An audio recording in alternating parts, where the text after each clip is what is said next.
down. The show is about to start. Reese on the radio. Turn it up. Turn it up low. Turn it up loud. It's like a dream come true. Turn on your radio. Reese is on the radio. Yo, let's get it. Due to the nature of this program, discretion does not exist. It's Reese on the radio. Right now on WTIC News Talk 1080. Yeah! Yes. This is not a test. It's the man, and dare I say, the world's most hated man.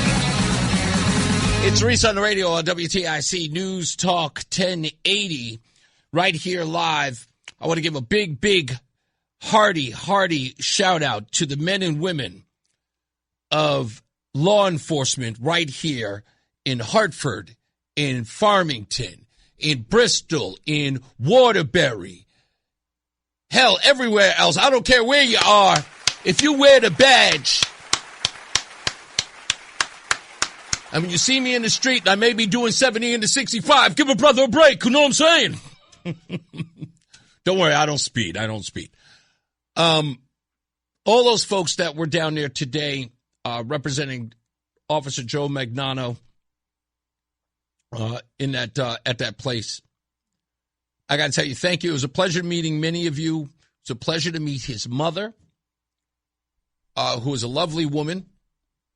It was great to see some people who I've talked to in the past. In fact, one of the police officers. Do you remember, Roseanne, one of the police officers? I don't even know if you were, well, you were on the show, but I don't know you were on the show that particular day. But I know we were out the day we found out about it. And we were doing our usual tours, and we got the picture of the police officers who carried the casket of a woman from a funeral last summer. Her funeral got shot up by her own family members. That's correct. Right. And one of the police officers who was in a photo I think deserves a Pulitzer, whoever took that photograph, I think it was in the Hartford Current, of those officers carrying that woman's casket out because they had to clear it out. It was a police investigation. They had to hold up the whole funeral to send that woman off to be laid to rest. Those police officers jumped at the opportunity to show her dignity. Mm-hmm. Well, I met one of the officers who was on the show and carried him. He was there for Officer Joe Magnano. And it was, again, it was such a show of force, brotherhood, that, you know, I'm almost envious in the sense, I know Joe knows he's supported. I know he saw that he's going through it, but if he's got one iota of thinking that he doesn't have the backing of his brothers and sisters who were there, in fact, I think it's been completely dismissed in his mind. Now, I'm again making this about me because I know I shouldn't.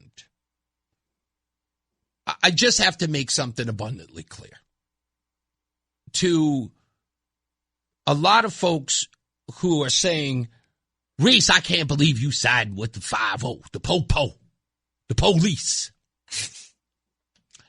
I can only say to them, eat it. On the real. I mean, man to man, brother to brother, black man to black man, Negro to Negro. I don't care. I don't care. If I'm siding with anybody, I'm siding with consistency here. Let me break it down for you. It's real consistent. We all grieve for the fact that Stephen Jones died that day. Even Joe Magnano, you saw it in the photograph, his hand on his head, wishing he didn't have to do it. It was not done with malice. I don't give a damn what any of you people say. We all know that. We saw it. This is not something, you know those moments when we say, I don't know what it was in his heart. We saw what was in his heart, in his face. So please calm down. We know it wasn't done. We know he regrets having to take his life, but he followed his training and he did what he was supposed to do. You're going to have to come to grips with that. But back to me. I have to side with the people who run towards the danger than the people who run and hide when the danger shoots up your block. You understand? You are not that resilient when your block is shot up. You are not that resilient. You don't come out of the woodworks when little babies are shot and killed through drive-bys or stray bullets. You are not this diligent. I'm just saying, these men who, by the way, Corey Betts, president of the Hartford NAACP, made it a point to say 95% of the police officers there do not live in Hartford. But you want to know what I find interesting in that statement, Corey? Here's what I find interesting. They don't live there, but they choose to work there and run towards the danger to save your sorry ass. Those people don't live there, and they put their lives on the line in a community they don't even live in. Even you don't do that, brother, and you live there. They do the job you don't. They come from their probably beautiful communities, white picket fence, white people everywhere, probably waking up every morning with the birds chirping, chirp, chirp, chirp, chirp, chirp, chirp, chirp. Beautiful, kissing their lovely families goodbye. Mwah, mwah, mwah. I love you, kiddies. I'm going to the absolute asphalt jungle to go deal with people who are going to shoot at me, disrespect me, and treat me like I'm garbage while I'm there trying to keep the community safe. And they do it every day. You're right, sir. They don't even live in your community. And you didn't even think of that. You didn't even think of that. And here's something else you didn't think of.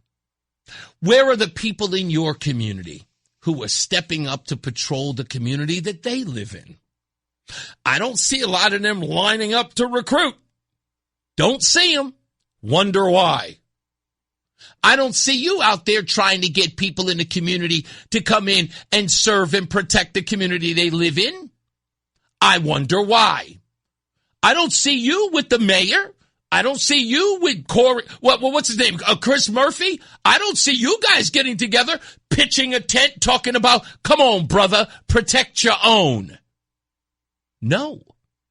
I see you out there criticizing the people who could ask, hey, can I get a cushier place to work?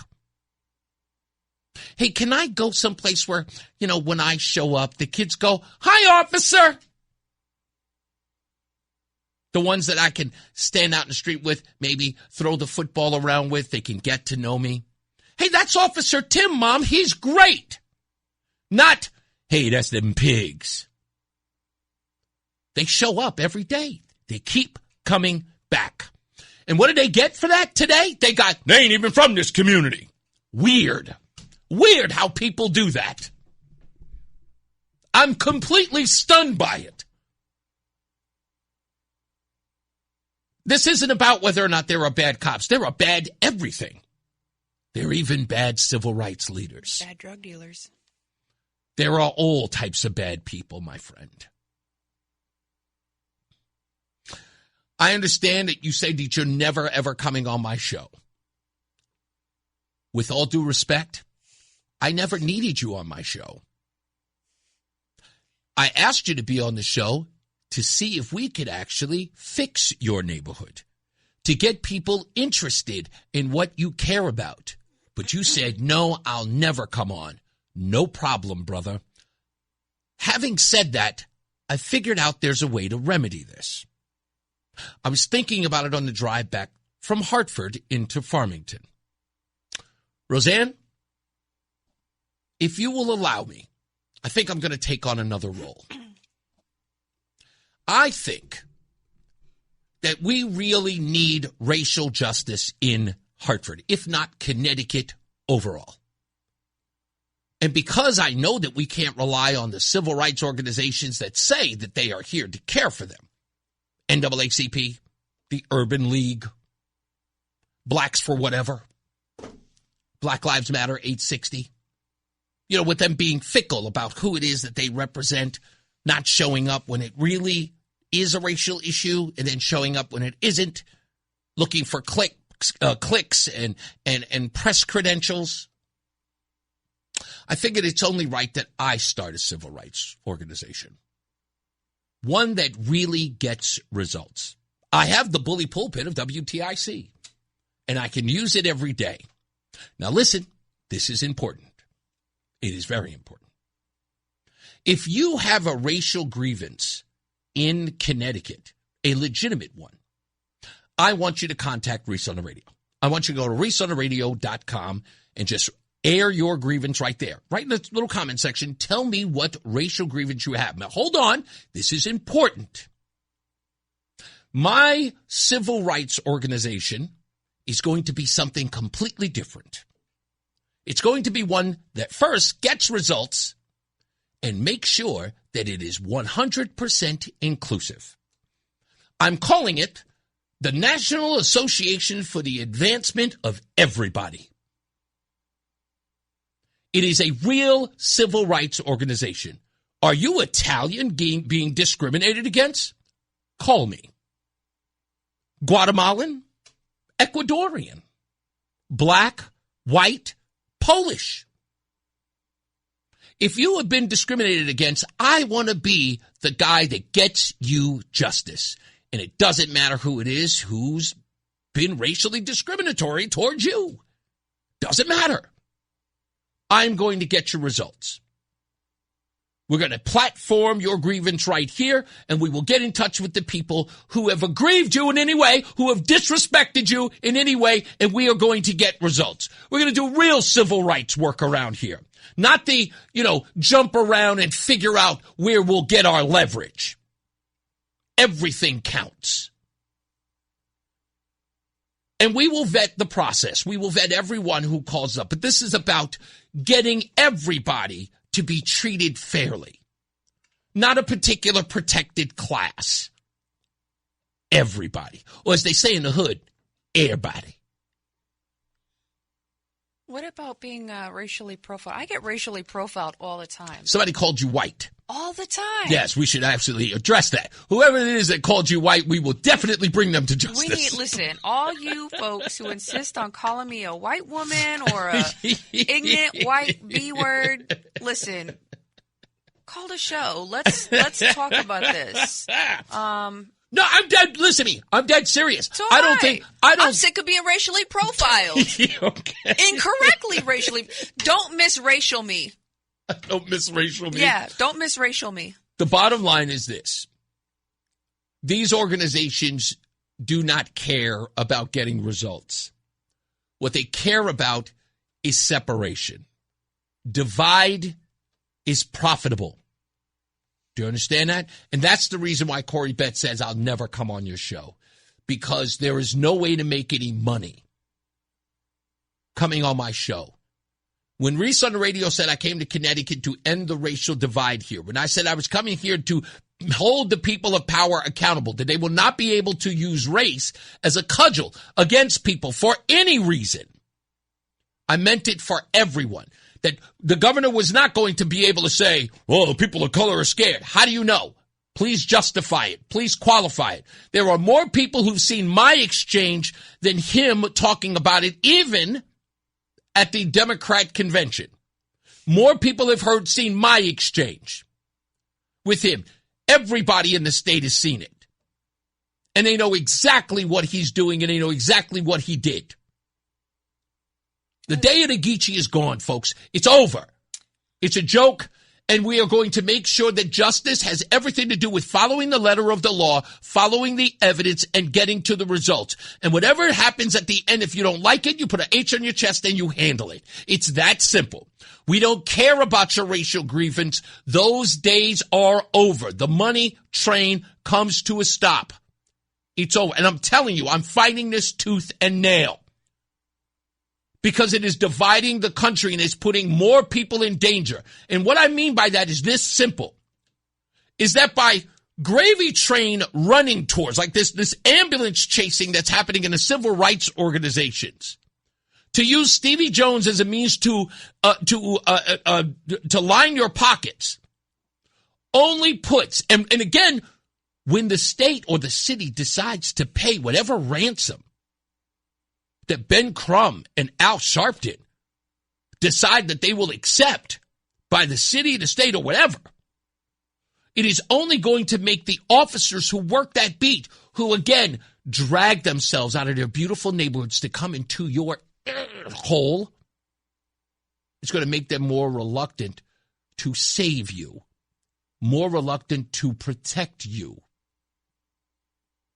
You are treating them like an enemy combatant, not like the law enforcement that is there to do the work and run towards the danger that you're all facing regularly. Go ahead. I'm wondering, where was Corey Betts when Tashira Dorival was murdered, or Christopher Shannon was murdered, or Dante Barnes was murdered? These are 3 young black people killed in Hartford. I'm assuming, because I've not done a full search on them yet, but where's the civil rights activism for those individuals murdered in the city of Hartford? I want to tell you something that Yusef Kente said to me. Remember him? Mm-hmm. Yusef Kente, yeah. Yusef Kente said this once to me in a debate. And I said, you seem to be always emotional about police officers who kill an unarmed black man. And it is always taboo to mention the amount of crime and death and murder that happens in the inner city. But I got to ask, don't they care about those deaths? Do they not resonate with people in the black community when dozens of people, hundreds of people die in the inner city? Why isn't that just as crucial? Why isn't that just as important? And he said, and I'll quote it verbatim, "That's just brothers killing brothers."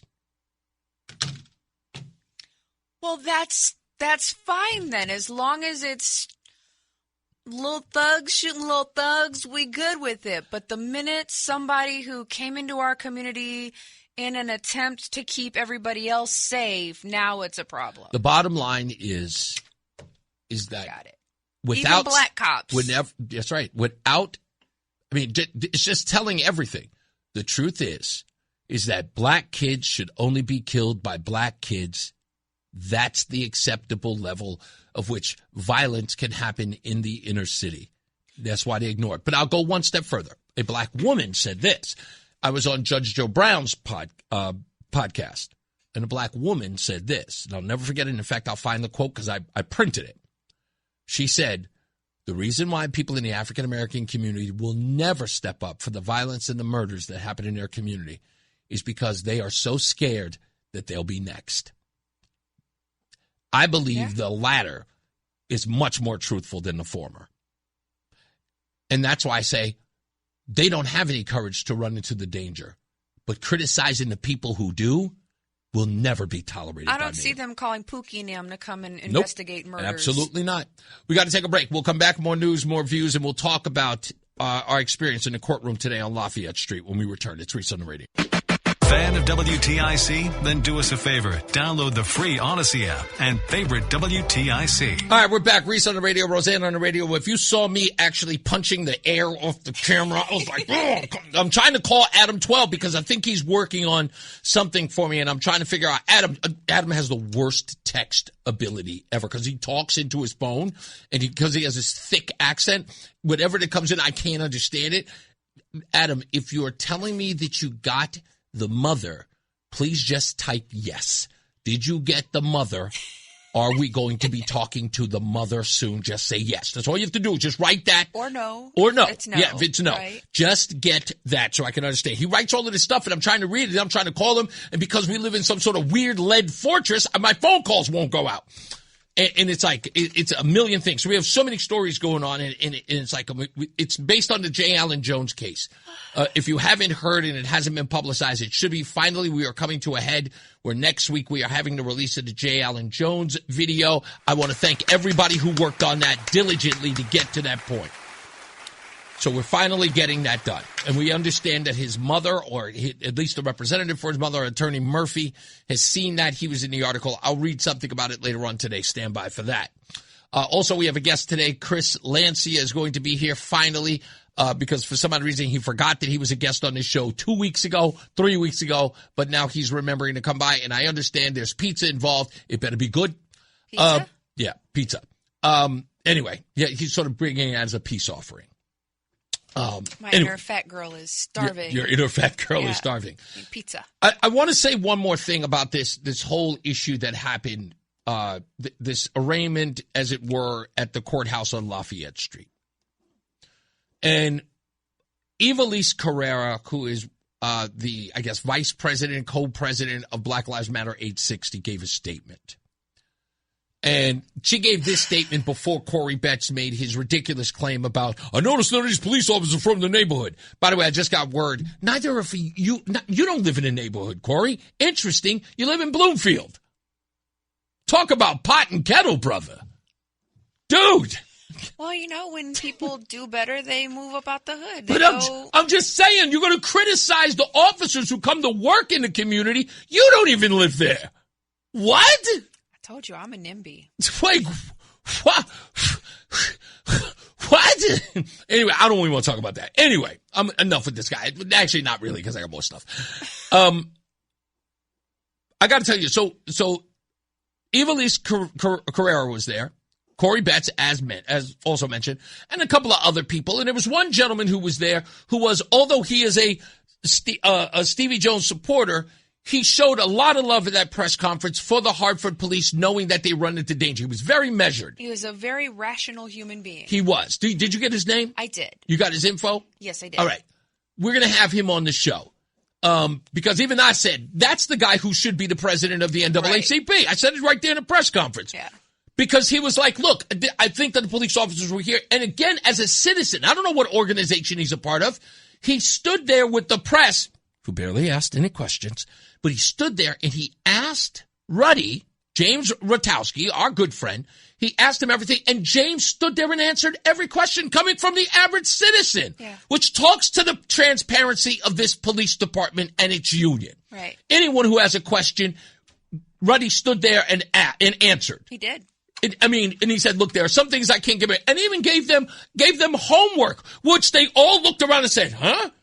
It was like they had to read the warrant.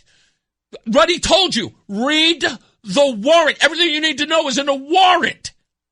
And they're all looking at him like, what are you doing? I'm going, maybe you should do your homework. Do your homework. Read the warrant. And it was clear that no one did. You know what they read? Cop shot black guy. That's it. Like no one's even doing their job. Cop shot a black guy. News on 11. And then Ruddy tells you, read the warrant. It'll tell you, I'm not even have to give it away. Read the warrant. You'll be able to tell yourself. And he even gave them a hint. He led them down the primrose path. And they still looked at him like, huh? And I'm like, I'm shaking my head.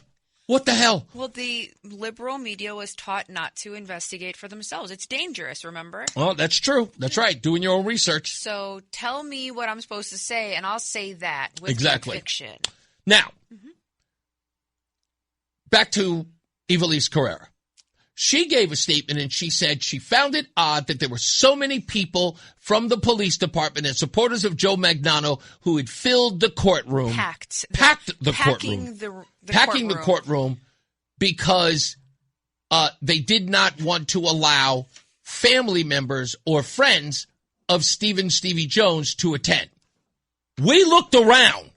From the moment we got there, which was, I want to say, a little more than a half an hour, I would say 40 minutes before court began, we were there, and I was looking for Black Lives Matter. I was looking for the NAACP. I was looking for Benjamin Crump. I was looking for Al Sharpton or any other, even Scott Extra Large. I remember looking for all of them. Yeah, I remember asking, is that the family over there? And he said, no. And you identified who they all were. There was no family present. None at all for Stephen Mr. Jones, right? But all the police department was there, and Evilise makes this comment that says, I can't believe that there was no room for the family to be here, which I asked, well, this was a public hearing that was announced for a while. Why didn't they show up? To which we got no answer. Can I tell you what the real answer is? It's real simple, okay? The family's not showing up for the JV squad. This is a political witch hunt. let me school you, or as I like to say, hip you to the jive. Ooh. The bottom line is this. That family's not showing up unless the big dogs are there. The political puppets. See, when Benjamin Crumb is coming into town or Al Sharpton's coming into town, you all show up because you need them for prestige. This arraignment, everybody knew about it, but apparently Benjamin Crump had other plans, as did Al Sharpton. You know, with all due respect, there are other cities to fleece. We all can't be on the same schedule. When they show up as a force to be reckoned with for the sole purpose of making sure the cameras are there to make sure that they make their case so that they can get their check.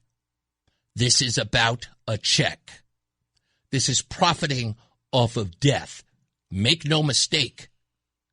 They know I'll tell them right to their face. They know they can't dispute it. It is a cottage industry. It's a grift. And that arraignment should have had the family there.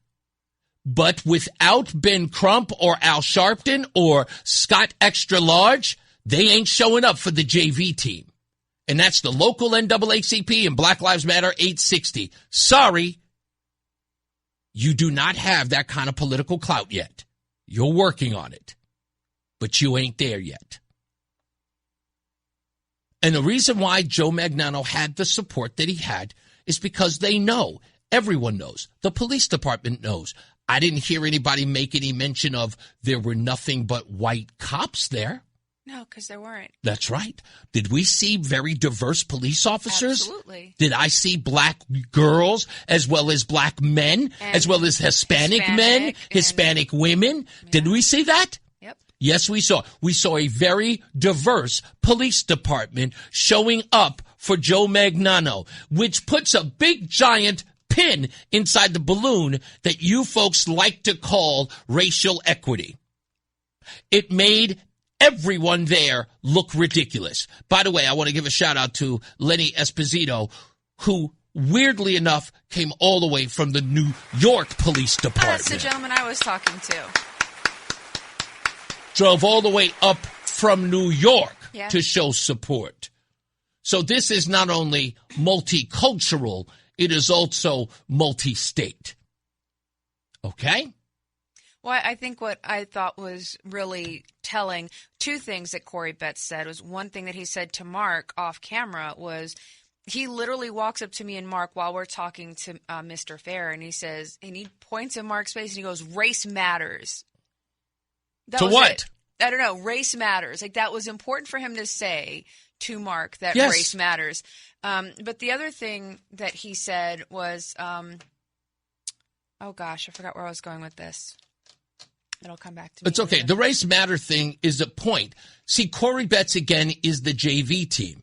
Race matters when you're trying to get a check. Yeah. Race matters when you're trying to fleece the state or fleece the city. Race matters when you are trying to get a foothold on public policy and far more public funds. Yeah. That's why it matters. It doesn't matter that these police officers, again, put their lives on the line inside of a city that every time you turn around, another person is dying.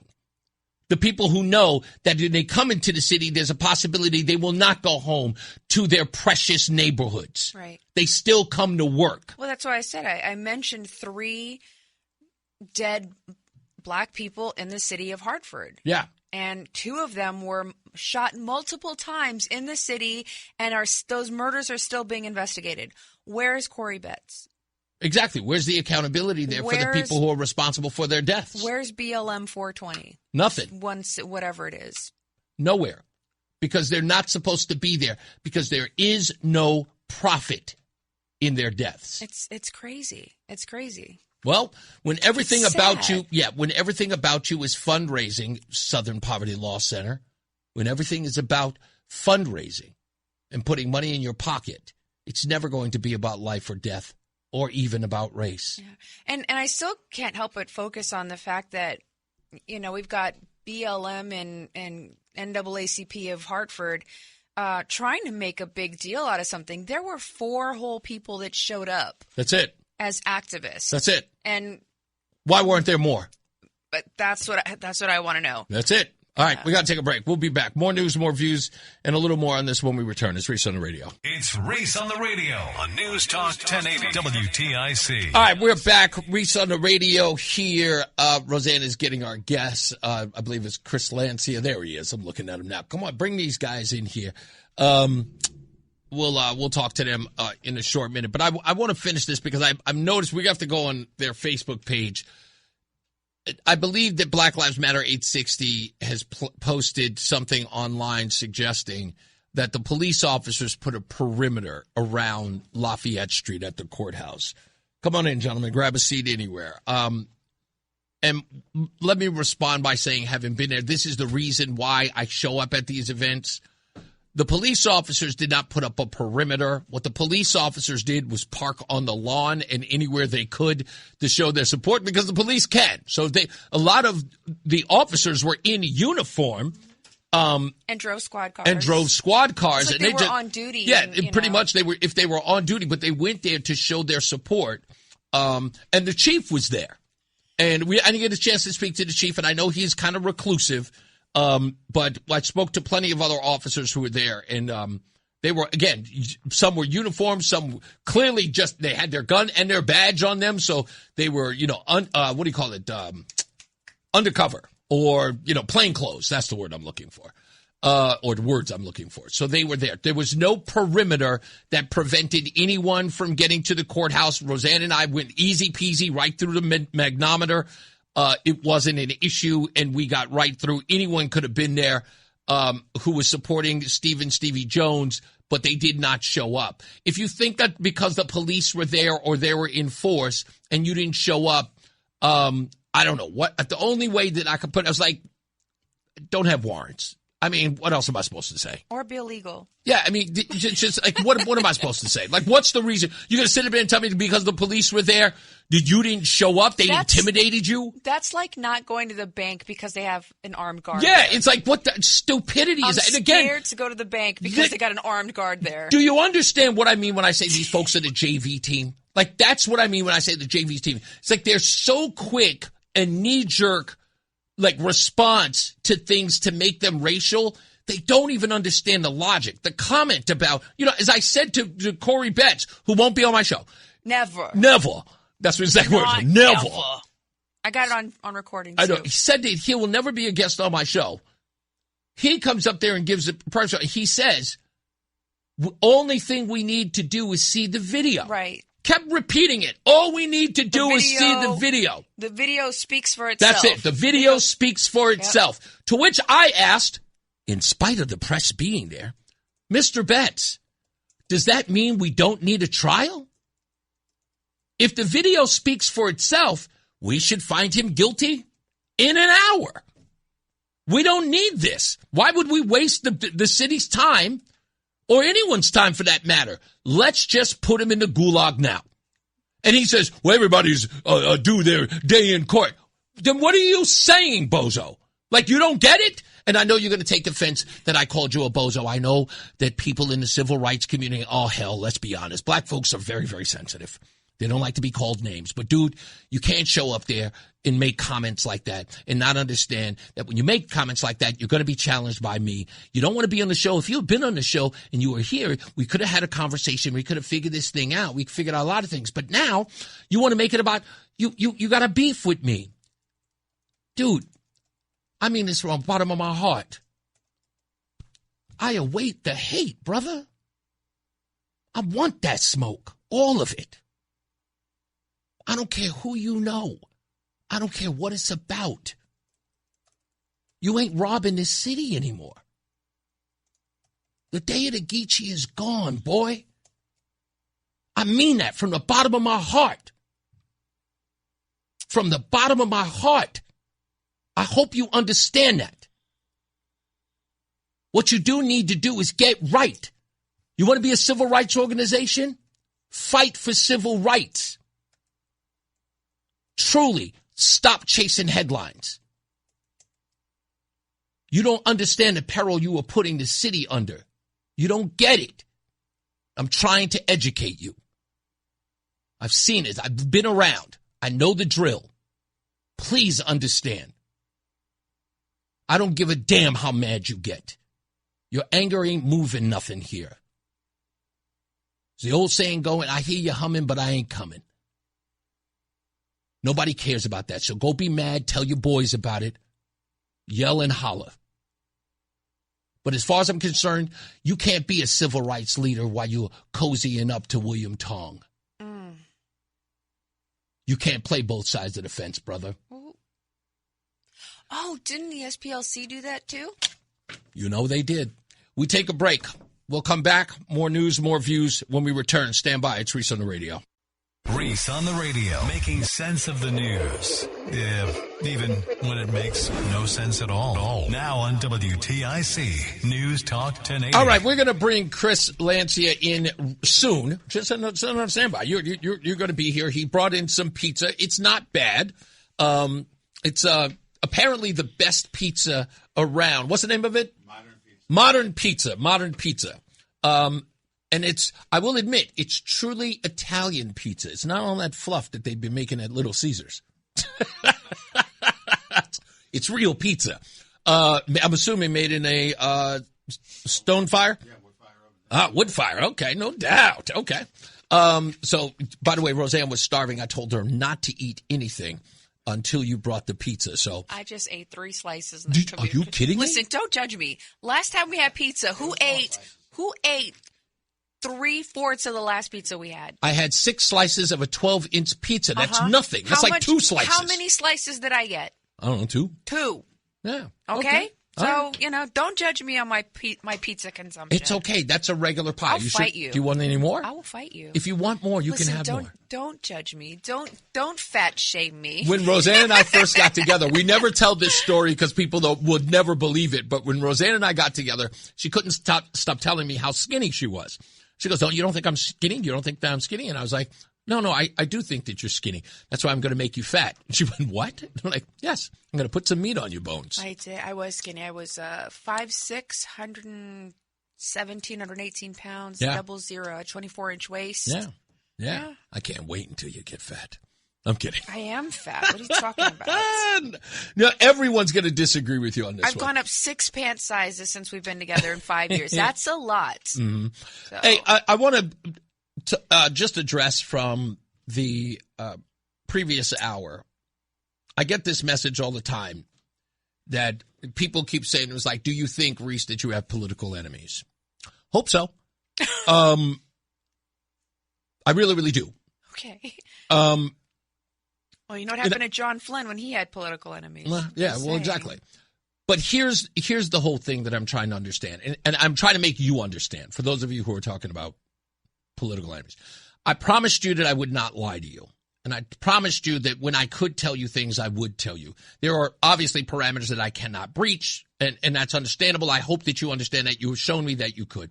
So let me tell you the bottom line truth. When people say things like, do you have political enemies, or aren't you worried about your political enemies? Let me tell you this, and it's completely something you would never, ever hear before. No host would tell you this. None of these people who are on in news media will ever tell you this. So allow me to. I need these people to respond.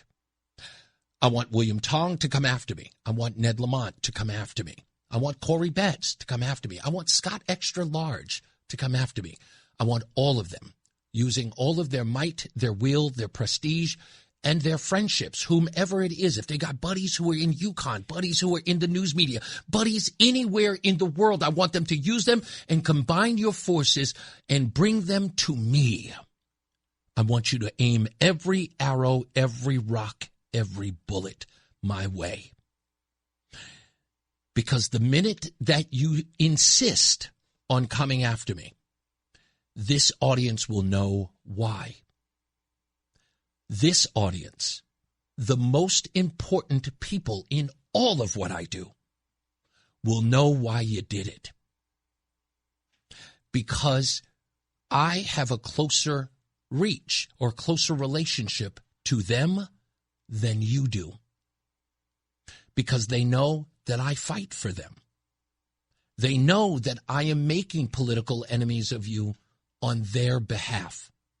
I want you to draw your fire on me so that you can stop going after them. Do you understand that? And there are people who are now joining the fray. Sam the Man on the Street, Adam 12, Mark in West Hartford, Mike Ortiz, Eddie Torres.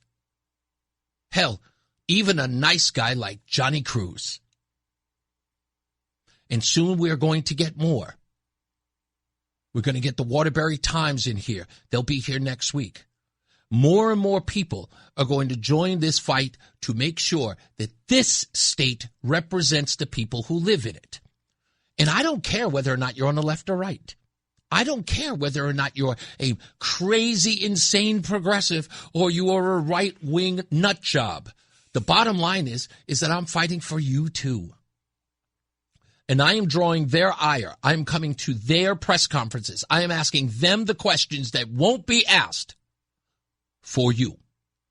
So yeah, they can draw their fire my way. And I totally accept that challenge. All of them. Because it has to be done. Otherwise, what's the point? Then we're all just going to sit here and get abused. Then we're all going to sit here and just let them just rain fire on all of us. Somebody's got to step up. And I got to be thankful of all the people who are joining me in doing it. I commend all of those men and women. And you all deserve a round of applause and take a bow. Now, that being said, did you want to bring up anything? I'm sorry, that completely took your thunder. Yeah, no, I was just going to say, you're taking all the heat, all the ire. You want everybody's, hatred. My only caveat is don't call your mommy. Indeed. Don't call your mommy. Please don't call mommy. Listen, grow a pair and call Reese directly. They know the number. They know how to reach. I can't have bigger stones? Yeah, than these men. I'm not afraid to confront you. I'm not afraid to confront, anybody. I got recording today. The dude looked me dead. I mean, if you could have seen the switch in this man's face when I reached out my hand, shook his hand, introduced myself, and then asked him when he's going to come on your show, the look on his face, like the switch that happened, it was like violent rage. Mm-hmm.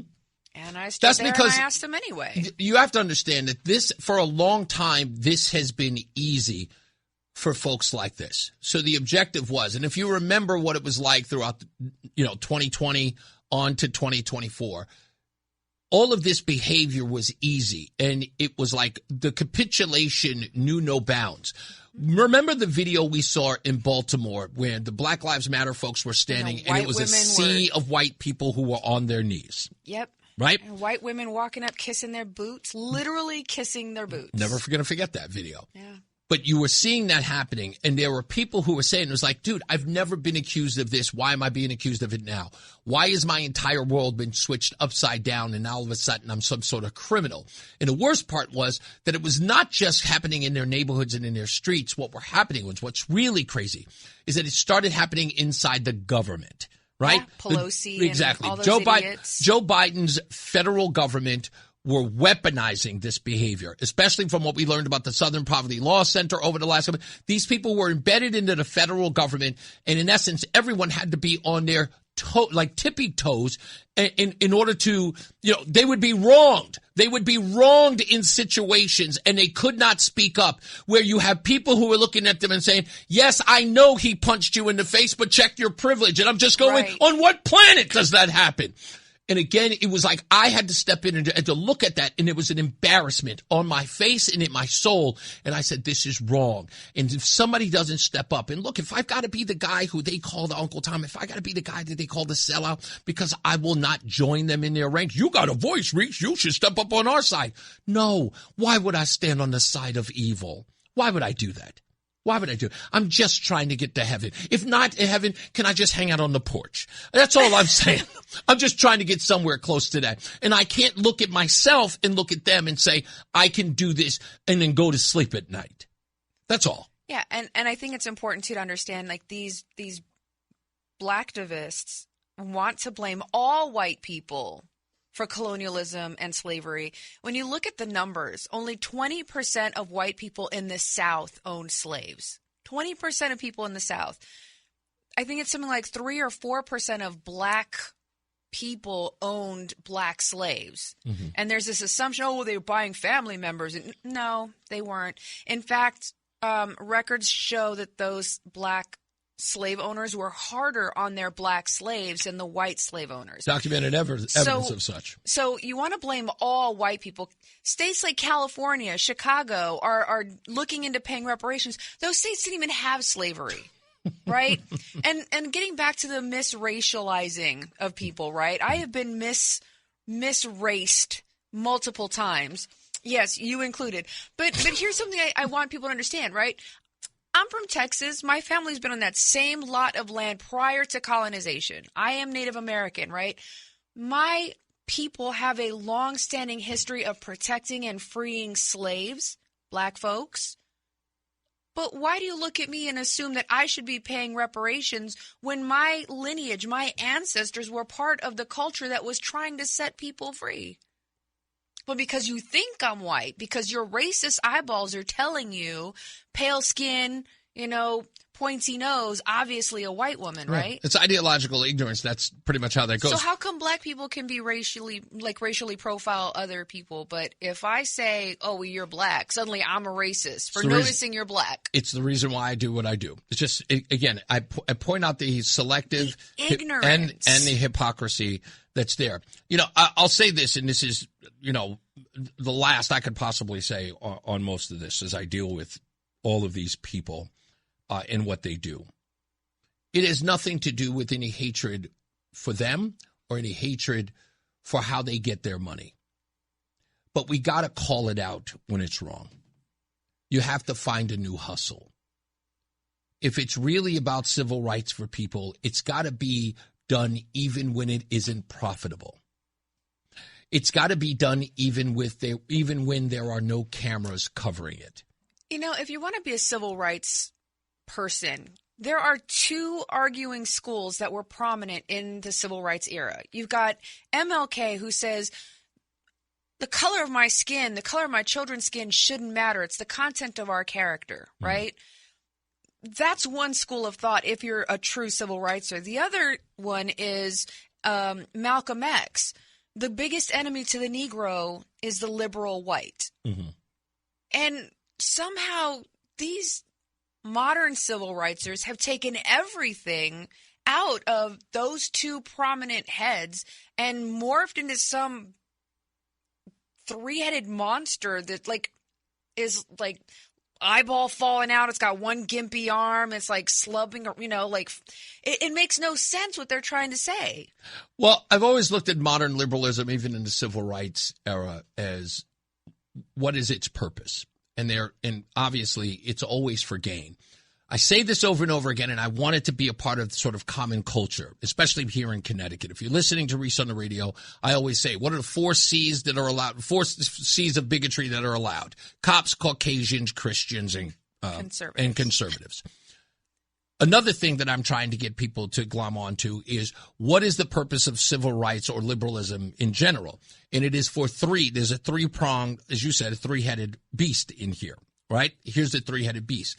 It is for moral superiority, political superiority, or financial.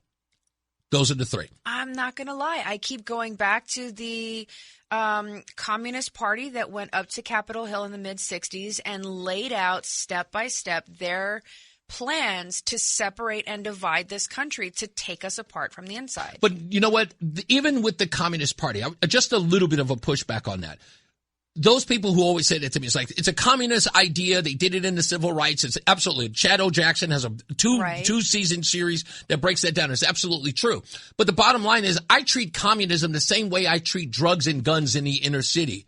My response to that is, Negro, you ain't got to take the drugs. Negroes, you ain't got to shoot the guns. Oh, God. This idea that all of a sudden the white man comes in and say, hey, take this gun and shoot your brother. And the black man goes, well, okay. No. When I listen to these people telling me all the time, they just go, who brought the guns in our community? Who's the idiot who shot it? At one point, you have to take some agency, dude. You have to take some responsibility. I have seen drugs and guns, sporadically. I've never picked up and or used any of them. By the way, that argument has been made for 40 years. There ain't no poppy seeds in the hood. There ain't no drugs in the hood. They be bringing them into our community so we can kill each other. My question is, why do you keep doing it? Are you telling me that you are racially predisposed, that when the gun shows up, you just go, hey, Raheem, come here. You know what? Come on. I mean, just explain it to me. At what point do you get to say to yourself, I am not going to fall for the banana in the tailpipe. I am no longer going to let white folks infiltrate my communities and for me to use said objects to then destroy my community. At what point are you going to say, no, not again? It's like the kid touching the stove, right? You'd think the first time he'd learn. This is a stupid kid. I wish they understood. And the reason why I yell is the reason why I'm frustrated is, again, it's like I have to start accepting the fact that these grown men and women are acting like children. I don't know that I could call them grown. Well, that's my point. It's like they are repeating this nonsense that can be completely dismantled with logic. You know, as I bring it back to Corey Betts talking about... That's why he won't come on your show. What I'm saying. Because he knows that if he's sitting right here in front of you and you're going to ask him questions, he's now going to have to investigate his own rationale. And he's incapable of going beyond the surface. Black power, but why? Because black people, but why? Because, but why? You know, that's it. Remember when I played Raphael Warnock on the show and he was talking about how black people voting for Donald Trump, he was saying that Donald Trump's campaign was trying to create a permission culture to vote for a Republican. Right. What was interesting about that, when I had A.J. Johnson here after the death of Stevie Jones, he came on this show, and thankfully so, he did. But when we finished having a conversation, I said to him that he needed to join me in an effort to actually improve the conditions in the inner city. Right. And I said that I know that people in the community will frown on that, but they cannot continue to do the same thing they've been doing before. They have to try something new because the stuff they've been doing has been 60 years of turmoil. More people are dead. More people are impoverished. More people are not getting getting a leg up, right? So why not try something different? When he got up and he walked over here, when we got off the air, he said, and I quote, they're going to hate me when I do this. That's exactly what I'm talking about, ladies and gentlemen. That's the permission culture. It's like when I look at Anwar Sadat. Not Anwar Sadat, pardon me. I apologize. Arafat. When Arafat came to the United States for peace talks in the Clinton era, he wanted to agree, but when he got home, he knew he was never going to have to agree because the Palestinian Authority was never going to let him do it. They'd kill him first. Mm-hmm.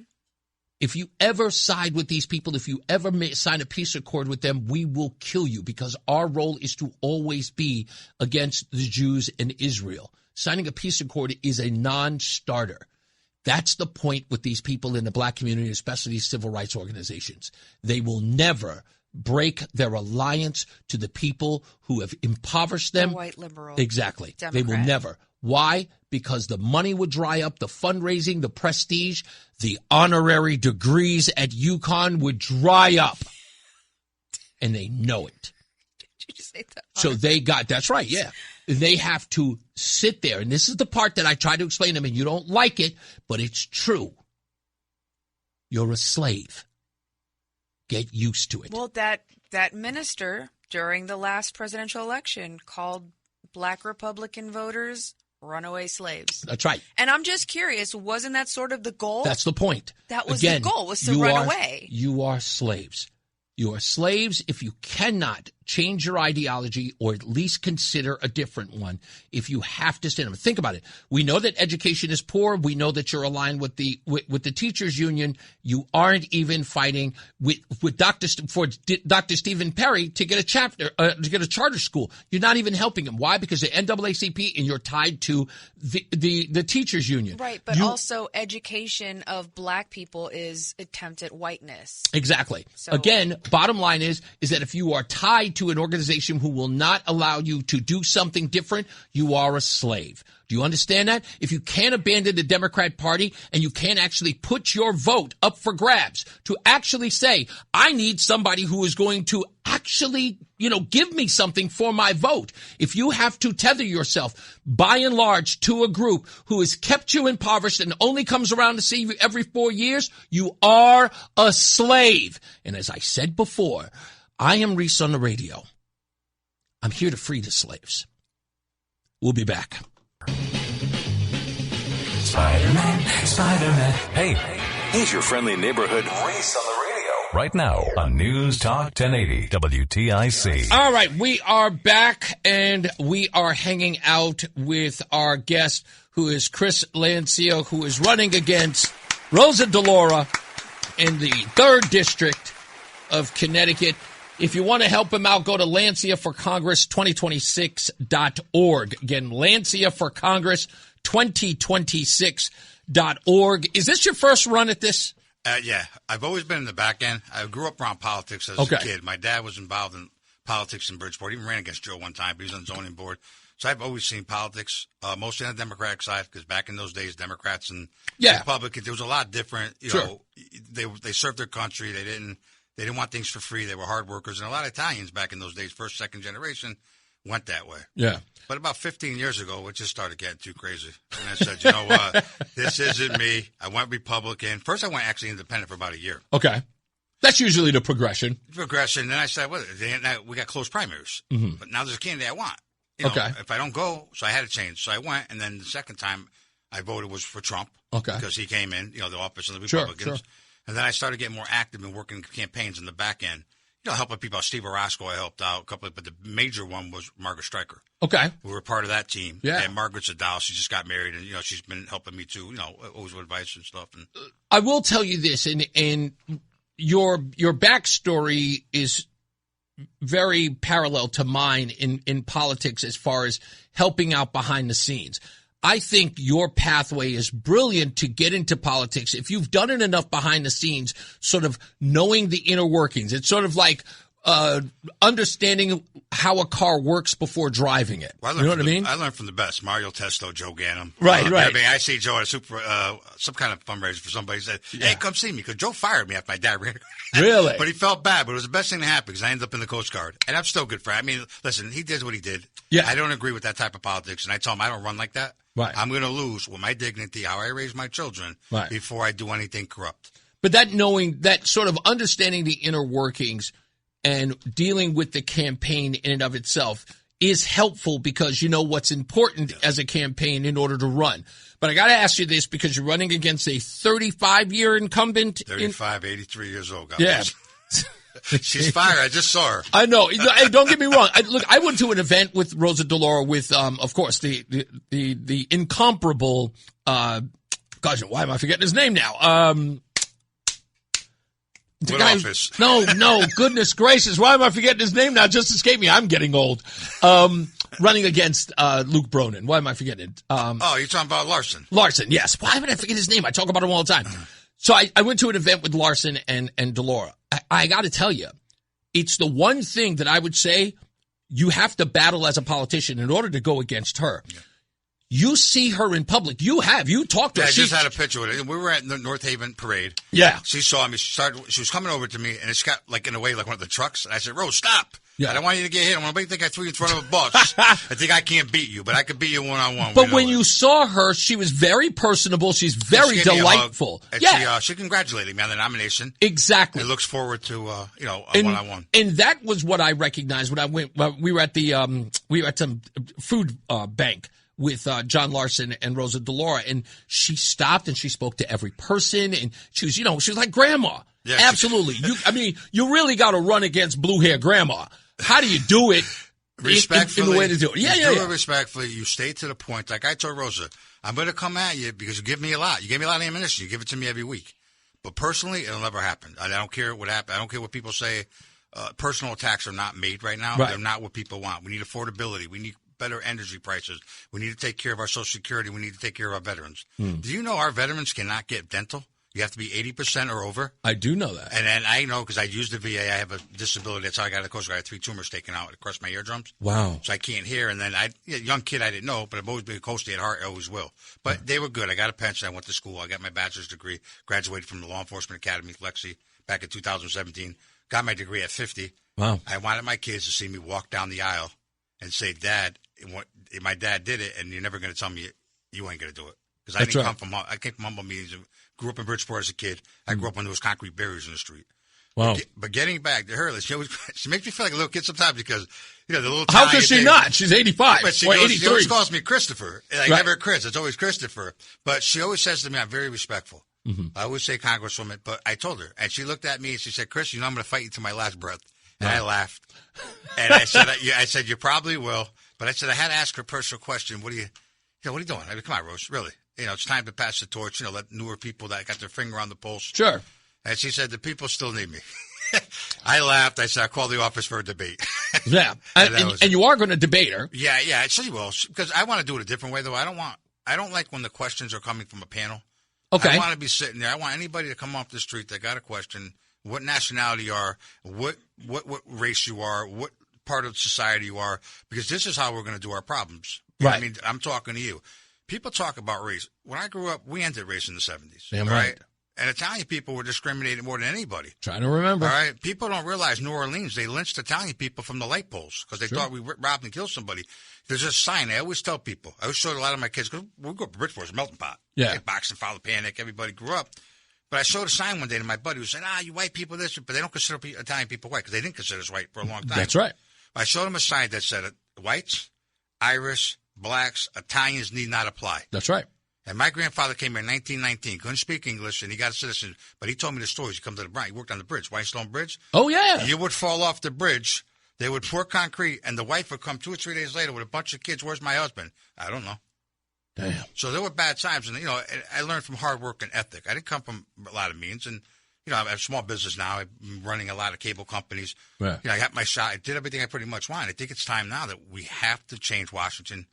Because our budget in Connecticut went up by $2 billion. Yes, it did. Our population has shrunk, and $16.9 billion is federal. So who controls federal? So even if you chop it up between the 5, you're looking at $3 million apiece, $3 billion apiece for each representative.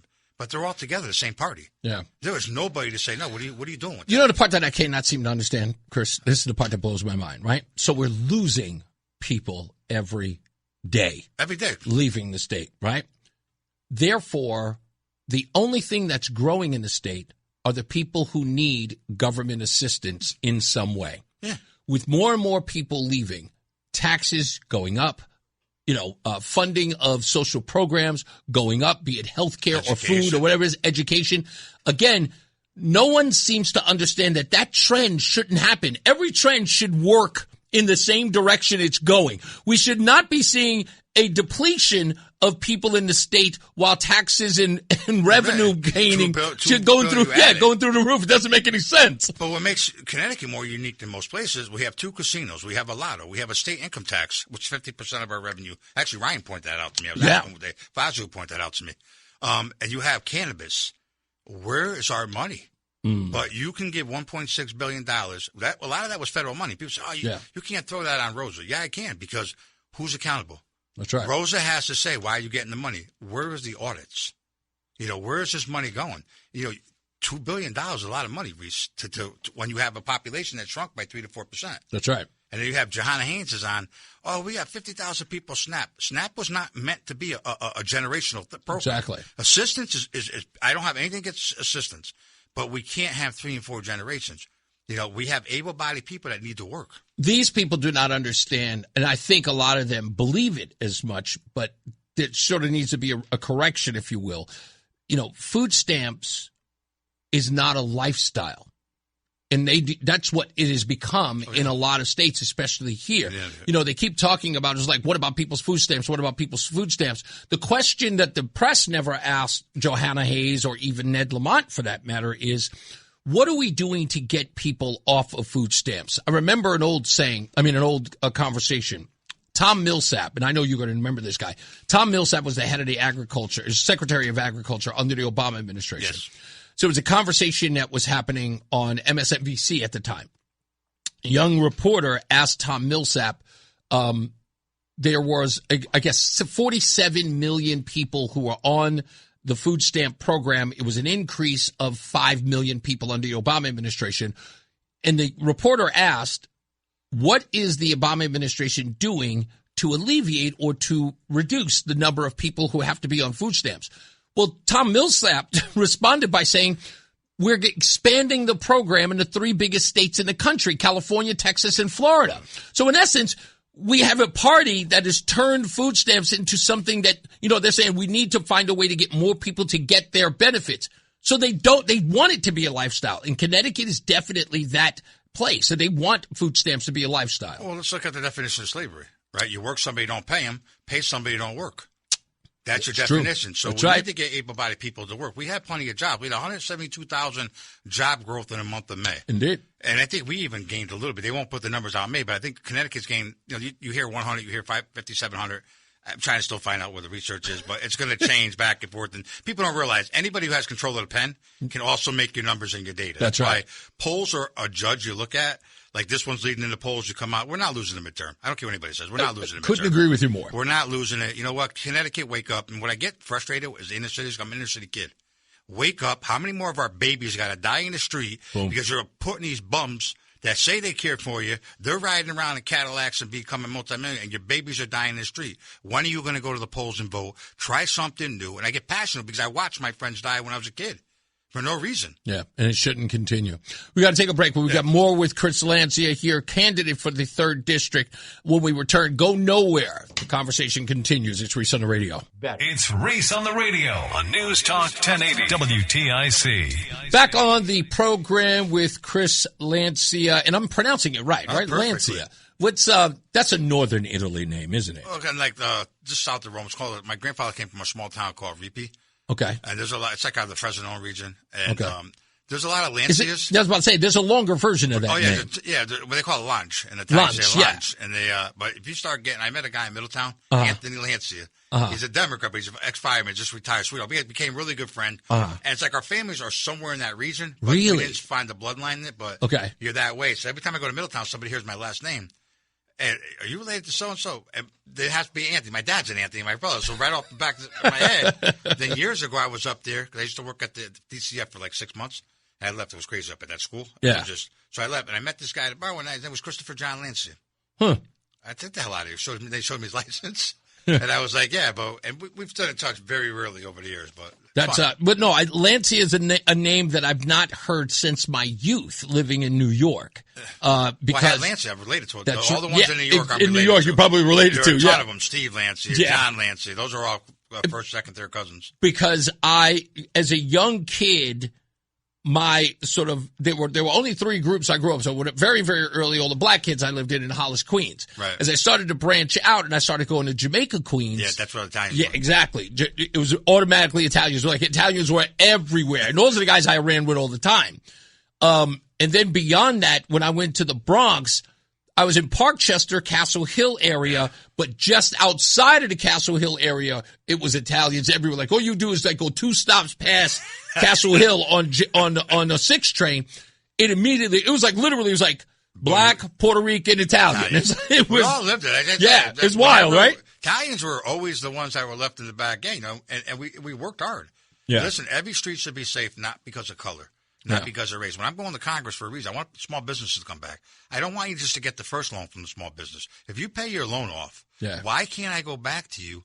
Let's say I always use this analogy of bakery, right? You buy a bakery, buy 1 delivery truck. Now you get a couple more stores. You need a second truck. Why can't, if I paid my loan off, my credit's still good? Because it's going to run. Sure. Like the VA. I bought my house with the VA loan. And when I sold the house, I got paid everything paid off. My credit's still good. They give me the loan. Let us win. Why are you making these people go on the street, 19 banks, pay high interest rate? We need to grow the economy because that's what stops our inflation. That's not right. Government. Government doesn't create jobs. Mm-hmm. Okay, and when you're trying, they don't know how to cut budgets. They don't know how to lay people off that have been there too long. And I worked in the government. You got people there that can't be touched. They're 70, 80 years old, and I'm not putting anybody's age at all. But there's come a time and place when there's certain jobs that you can do, and you're not letting people move up, and you're paying people for what? Right. You're using 7 people to do the same job. And you'll see that with the big organizations like the VA. They want to say, there's no health issue. I go to the VA. I use it. I love the VA. The West Haven VA, my doctor, I get a sliver. He's got me an MRI. I mean, the guy loves me. He always says, Chris, you don't believe in science. I said, Doc, get a little more about God. I'm a little more of a God guy. All right, Jesus, I pray before I go in the MRI. I take the medication. He laughs, but he talks. He's real happy. I go, I run, you can't campaign in there. Only she can, which is fine. Mm-hmm. But, you talk to your guy and you ask questions like, are you short-staffed? They said no. A little bit here and there, like maybe a secretary or something like that. But no, we are getting great quality care. We're part of Yale Health here up here. And what they do for the salaries they do, nothing but respect. Nothing. What's your message, if anything? You know what? Maybe actually, I'm gonna save it for a little while because we got to do the BPS traffic coming up. But when we return, what I want to do is sort of ask you, one, what is the inspiration to run? Like, what is the thing that you said, I've got to get out and be a part of this, start a campaign because this particular issue drew me to it. And I thought it was something, or I think it's something that I can fight for and achieve. Can we get to that when we get back? All right, stand by. Chris Lancia, running for the 3rd District, is coming back. Stand by for more of my conversation with him. Don't forget, you can always watch the interview by going to ReeseOnTheRadio.com. That's REESE on the radio.com. Let's get our first check of weather and traffic. Mark Christopher's here. He is in the BPS Lawyers Traffic Center. Hey, sir. All right, Reese on the radio. Second half coming up really, really soon. We continue with our guest, Chris Lancia, running for office in the 3rd District. We'll continue to talk to him, find out what brought him to the table to fight for you in the 3rd District. We'll talk about that and much, much more about his campaign, about him, get to know him, and why you should support him. All of that coming up in due course. Also, we'll talk about tattoos. I know everybody's on the Platner thing, but I got to ask a question about tattoos. I'm going to take some phone calls today at 860-522-WTIC, 860-522-9842. You don't want to miss that conversation because, Roseanne, what do you got, like 7, 12, 15? How many tattoos you got? 7? 7, yeah. We'll talk about it. Anyway, let's get another check on traffic and weather. Mark Christopher's here. He's in the BPS Lawyers Traffic Center. A guy I know has no tattoos. You don't have a tattoo, do you? No way. No. Not one tattoo. I'm not into the pain thing. Not in the body? What is pain? Yes, I know. It is painful. I can tell you. Yeah, I got one tattoo. Do you really? Okay. Yeah. Was it painful when you got it? Oh, my goodness. It was so bad. Was it really? Oh, goodness. It was so bad. I still remember it. I dream about the pain at night. You know what? I'm not comfortable with having ink in my skin either. I mean, after a while, you get over it. I got enough. I put enough bad things in my body. A few calzones, too much pizza, things like that. Yeah, and I'm getting kind of wrinkly too. I hear that. I got my turkey neck going here, so yeah, I'm gonna avoid that. If you're into it, that's cool, but it's not my thing. That's all I'm gonna say. It's Reese on the radio on News Talk 1080 WTIC. All right, we're back again with Chris Lancia of the 3rd District, running against Rosa DeLauro, and an interesting race is going to be because, Chris, you're running a respectful campaign. You're not about the personal attacks, I should say, not the politics of personal destruction. You just, in essence, want to fight this argument about her record and about what she is doing, or for that much hasn't done for this district. What was the thing that you said, I know that if I get elected, I can change, and this is the reason why? There's actually 2 real reasons why I got in the race. Mm-hmm. I have a 14-year-old son who's into wrestling and stuff like that, but I have a 12-year-old daughter who plays soccer all over the place. Okay. God bless her. She's great at it. Always tells me, Dad, I'm going to get the scholarship for you. I said, thanks, sweetie. I love you. But I was not having somebody who thinks that they're a woman, that's a man, going to go shower next to my daughter, or they want to identify as a bar of soap. They're not going to be in the bathroom with my daughter. I'm 6 feet, 240, and I can handle myself very well. And I can identify as a dentist, one guy said, while I was in handcuffs. So it was getting too out of hand where Rosa was voting for that. Rosa was letting this ideology. It's like all these people could say what they want, and people could say they were cats. They could say this. No, that doesn't work. We need to get back. And the second thing was when the COVID came, they shut down churches. Now I'm a God-fearing man. Will be the day I die. I have no shame of Jesus being my Savior. But you shut down a church, but you kept open liquor stores.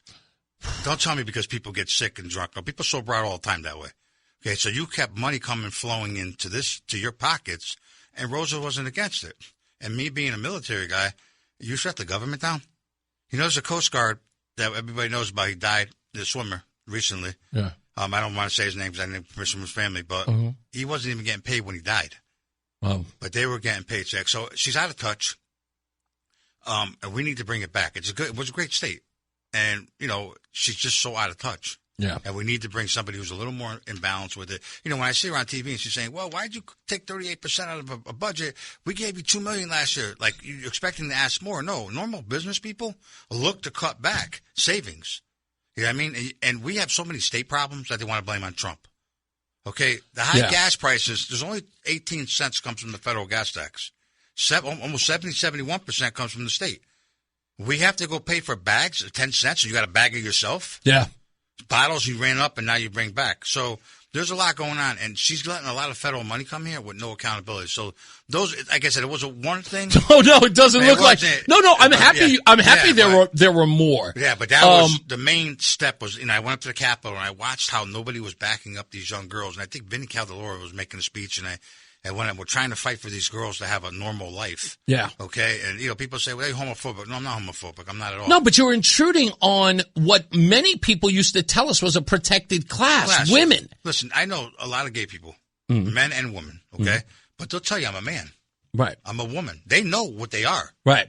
Okay. And that's fine. They just choose to have a sexuality of that way.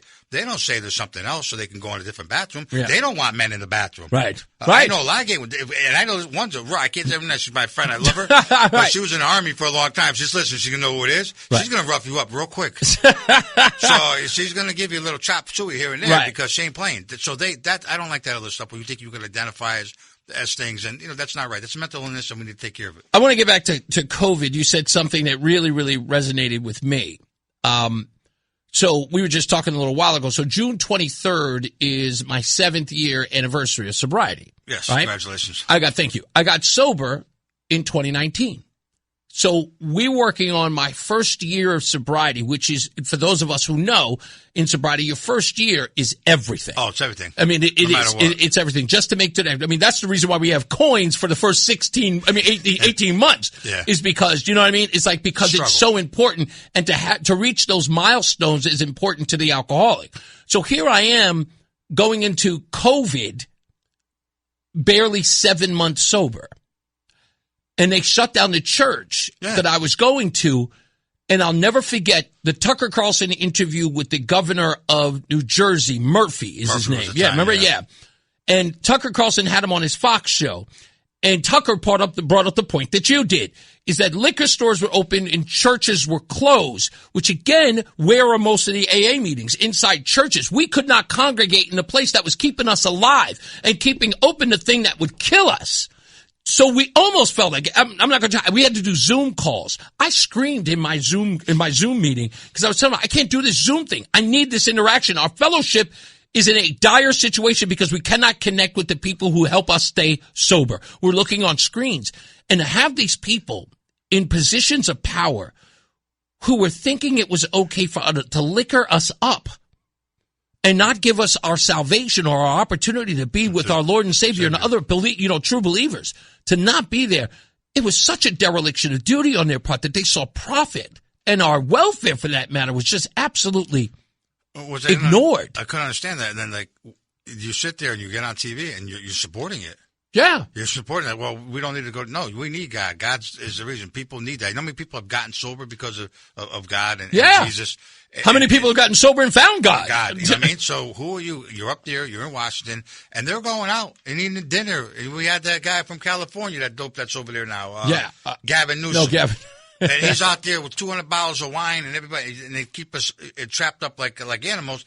And it hurt my kids. My kids were young. Like my daughter, they won't put anything near their faces anymore, right? Because of the mask. My son got so antisocial.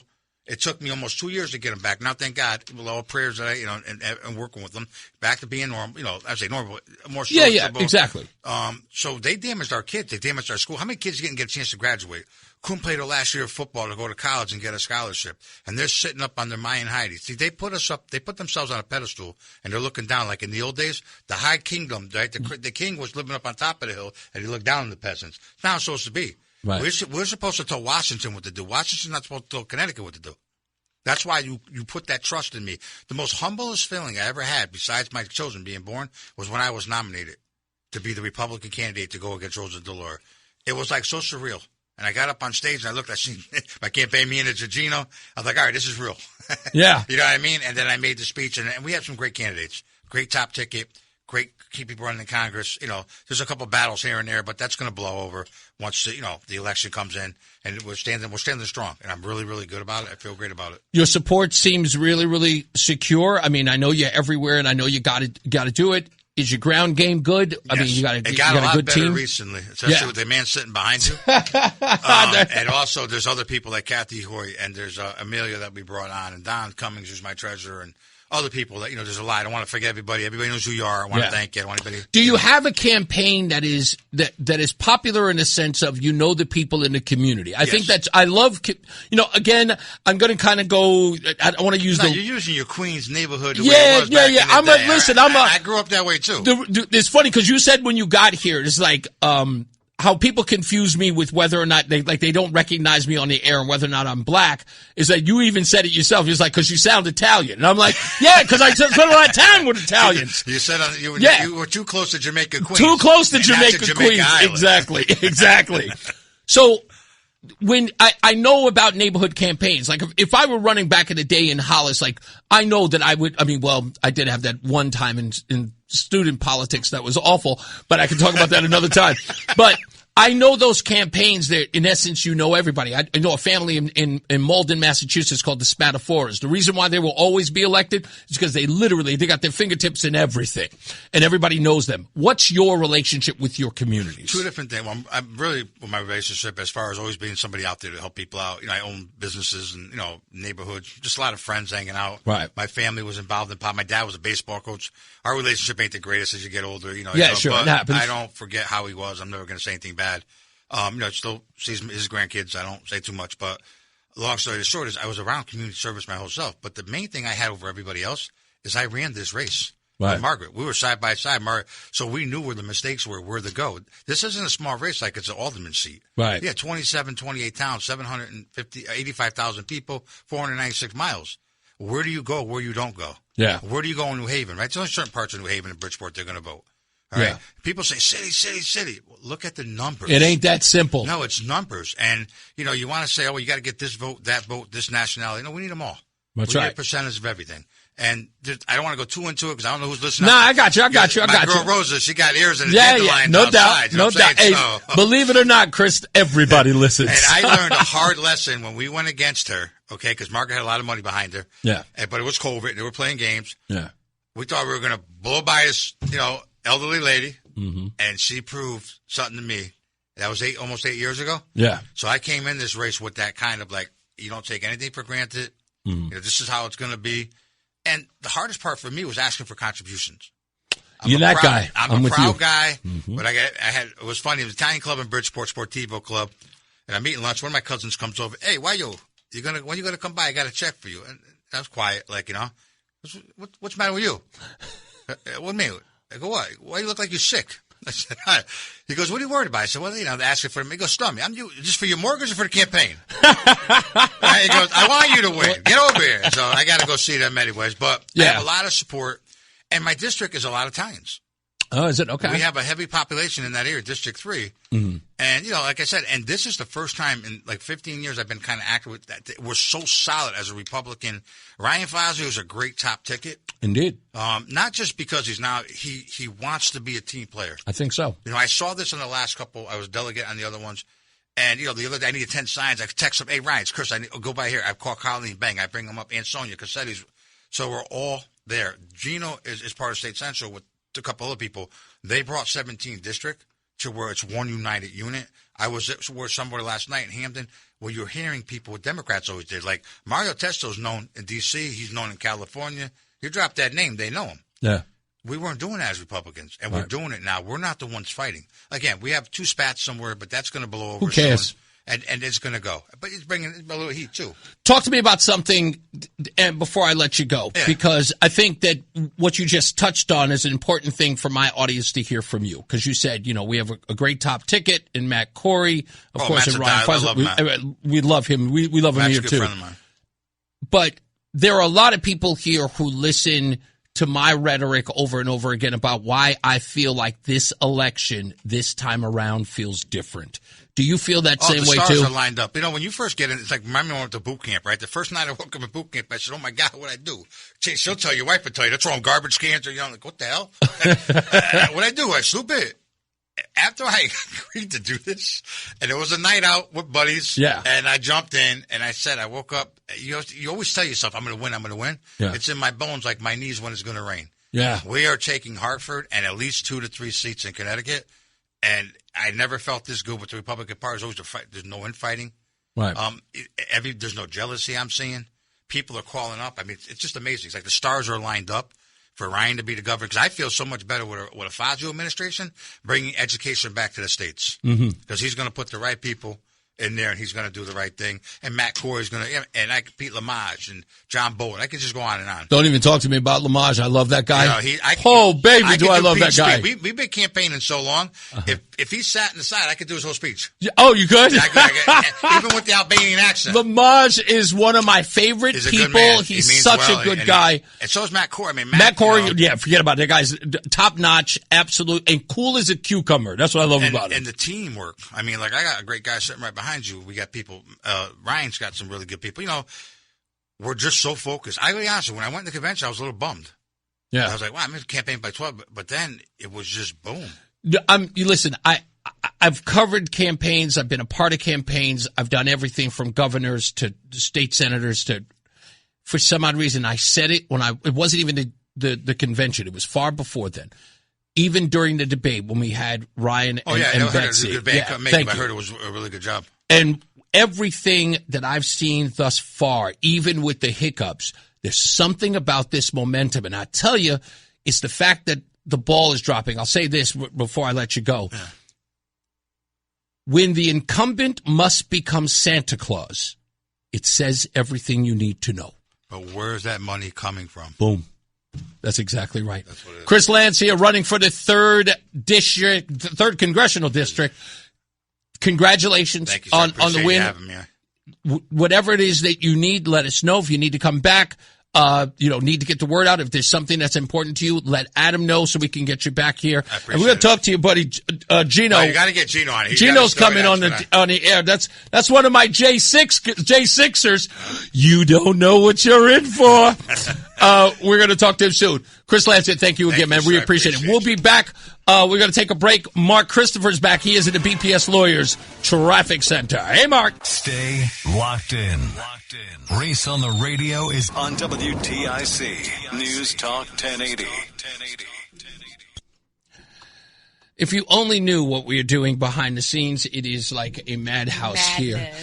Usually, anytime, all the time, trying to get everything done and over with. You know what? Since we're on, let's just get through this.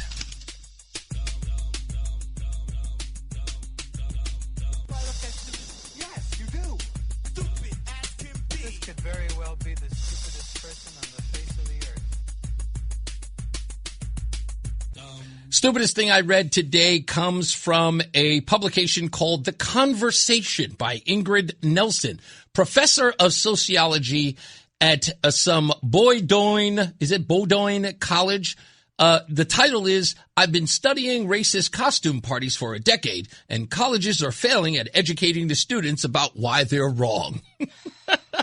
This gem receives a 2014 incident, of a 2014 incident where lacrosse players threw an off-campus Cracksgiving or Thanksgiving theme party. The students were encouraged to wear their finest Thanksgiving attire, and some showed up dressed as pilgrims and Native Americans, shockingly, in the year 2026. A sociology teacher with a whole book on the topic declares universities are dropping the ball for not hammering home why this innocent costume choice was a grave and moral failed rooted in harmful racial stereotypes. So again, anyone who dresses up at a Halloween party, a Thanksgiving party, if you wear a pilgrim's outfit or a Native American outfit because you are celebrating Thanksgiving is racially biased. That's what the argument is. Do you think it's racially biased? You know, I used to, back when I was still mentally ill. I mean, a liberal. But I've come to actually appreciate something. If you go to Japan, for example, Japan has many subcultures. One of their subcultures is the Cholo Vato lifestyle. They drive lowriders. They got the plaid with the shirt. They got the hair, the big bouffants. The whole nine, like puro Chicano, like the whole nine. They do it for every culture. They have a black culture where the guys will go in and get their hair permed with real tight curls and brush it out so they have an afro.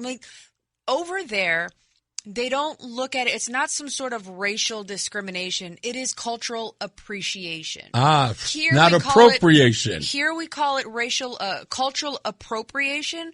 Everywhere else it's called cultural appreciation. Well, you know what I'd appreciate? Some weather and traffic. Let's get to Mark Christopher. He's in the BPS Lawyers Traffic Center. Hey, Mark. It's Reese on the radio on News Talk 1080 WTIC. Okay, so, wow. Okay. I just got some interesting news.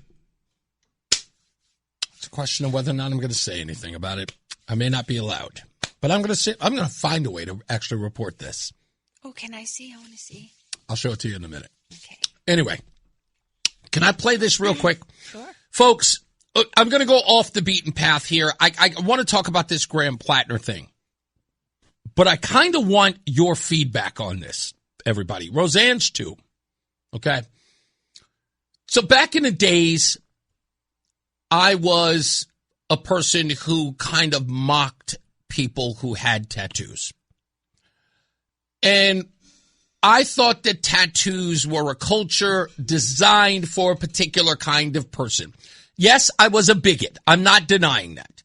I was naive. I was in my 20s, and there was no way I was going under the needle. That's right. So out of my fear, I may have said some things about people who have tattoos that may have been ignorant. I'll even go so far as say they were. So I believe guys who drove motorcycles, people who were in the military.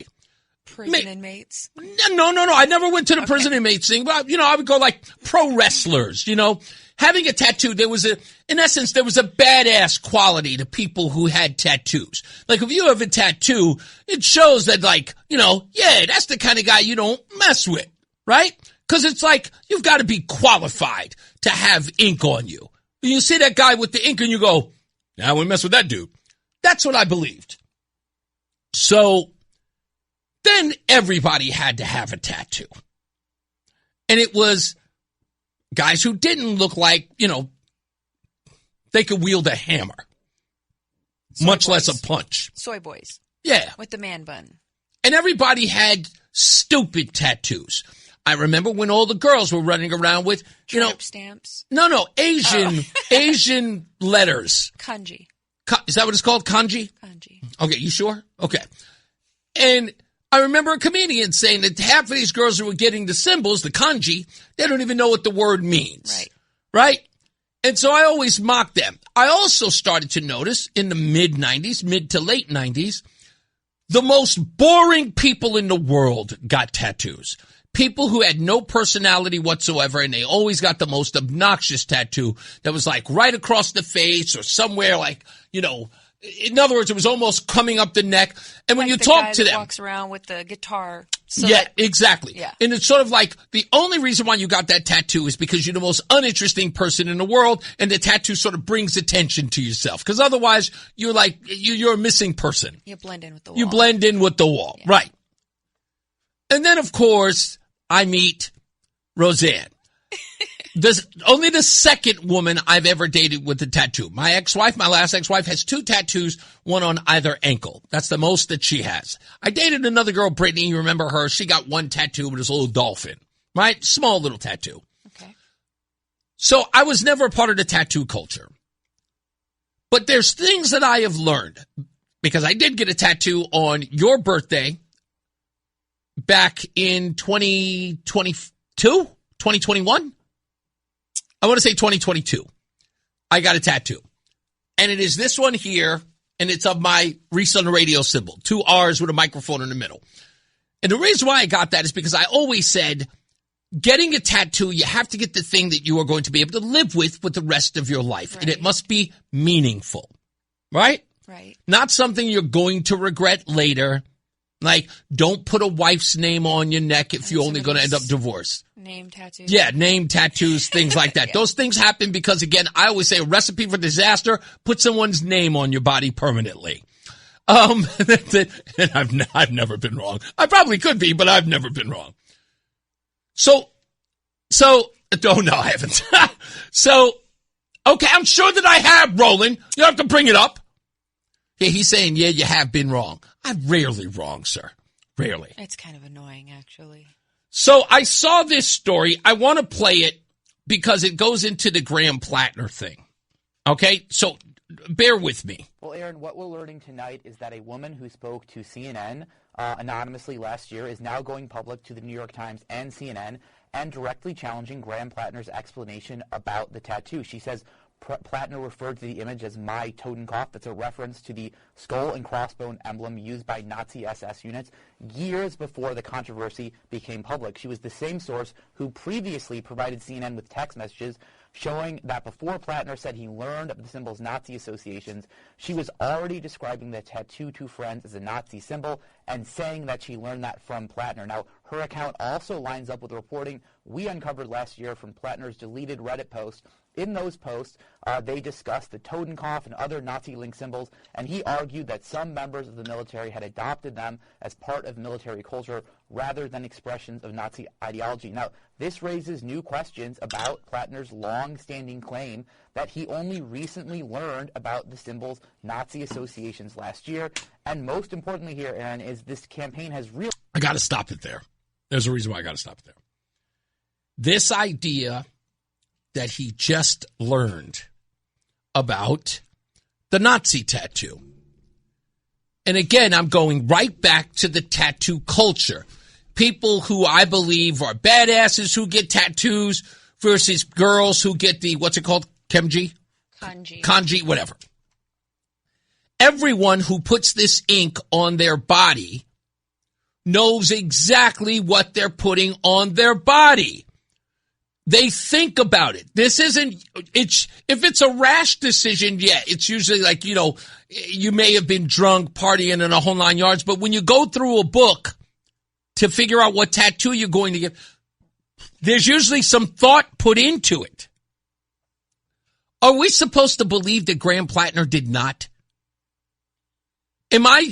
Somebody explain to me, what is the likelihood that Graham Platner got a tattoo on first notice and had not thought of it? If you have a tattoo and you were a person who got one on the fly, not knowing what it meant, I want to hear from you. 860-522-WTIC, 860-522-9842. Roseanne, you have 7 tattoos. Yes. Every one of them or symbolize something that is relevant or important to you? Absolutely. Right? Yeah. Even the ex-husband's tattoo. Unfortunately, yes. But it does, it has meaning. Right. So, did you go into this sporadically? Did you jump in and just wake up one morning and say, hey, I'm just going to tattoo this, even though I don't know what it means? No. It's on your body permanently. It has to have meaning. I mean, I know people that have like just randomness, everywhere they think of their bodies as a canvas. I've seen that. And that's fine. But for me personally, it's going to be on my person for the rest of my life. It has to have meaning. Tattoos usually, and again, not a tattoo guy. I've only got one. Okay? And I did that kind of on a dare. But I got something that it means something to me. I'm not crazy to say that when you get a tattoo, you're being thoughtful when you do it.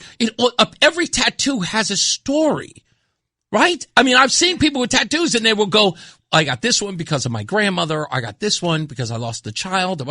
Right. I mean, I do know people who have randomly, gone in.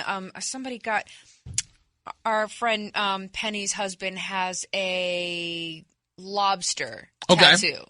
Marine. Right.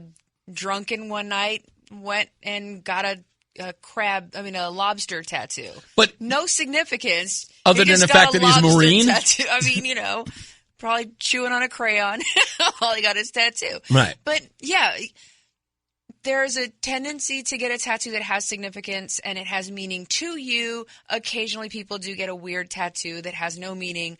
I don't think I've ever known anybody to get a hate tattoo without being fully aware of what it was. Even if it was kind of tongue-in-cheek to say, we're a death squad, let's do this as a gag. Insensitive, quite possibly misguided, but shouldn't he just say that? I don't know.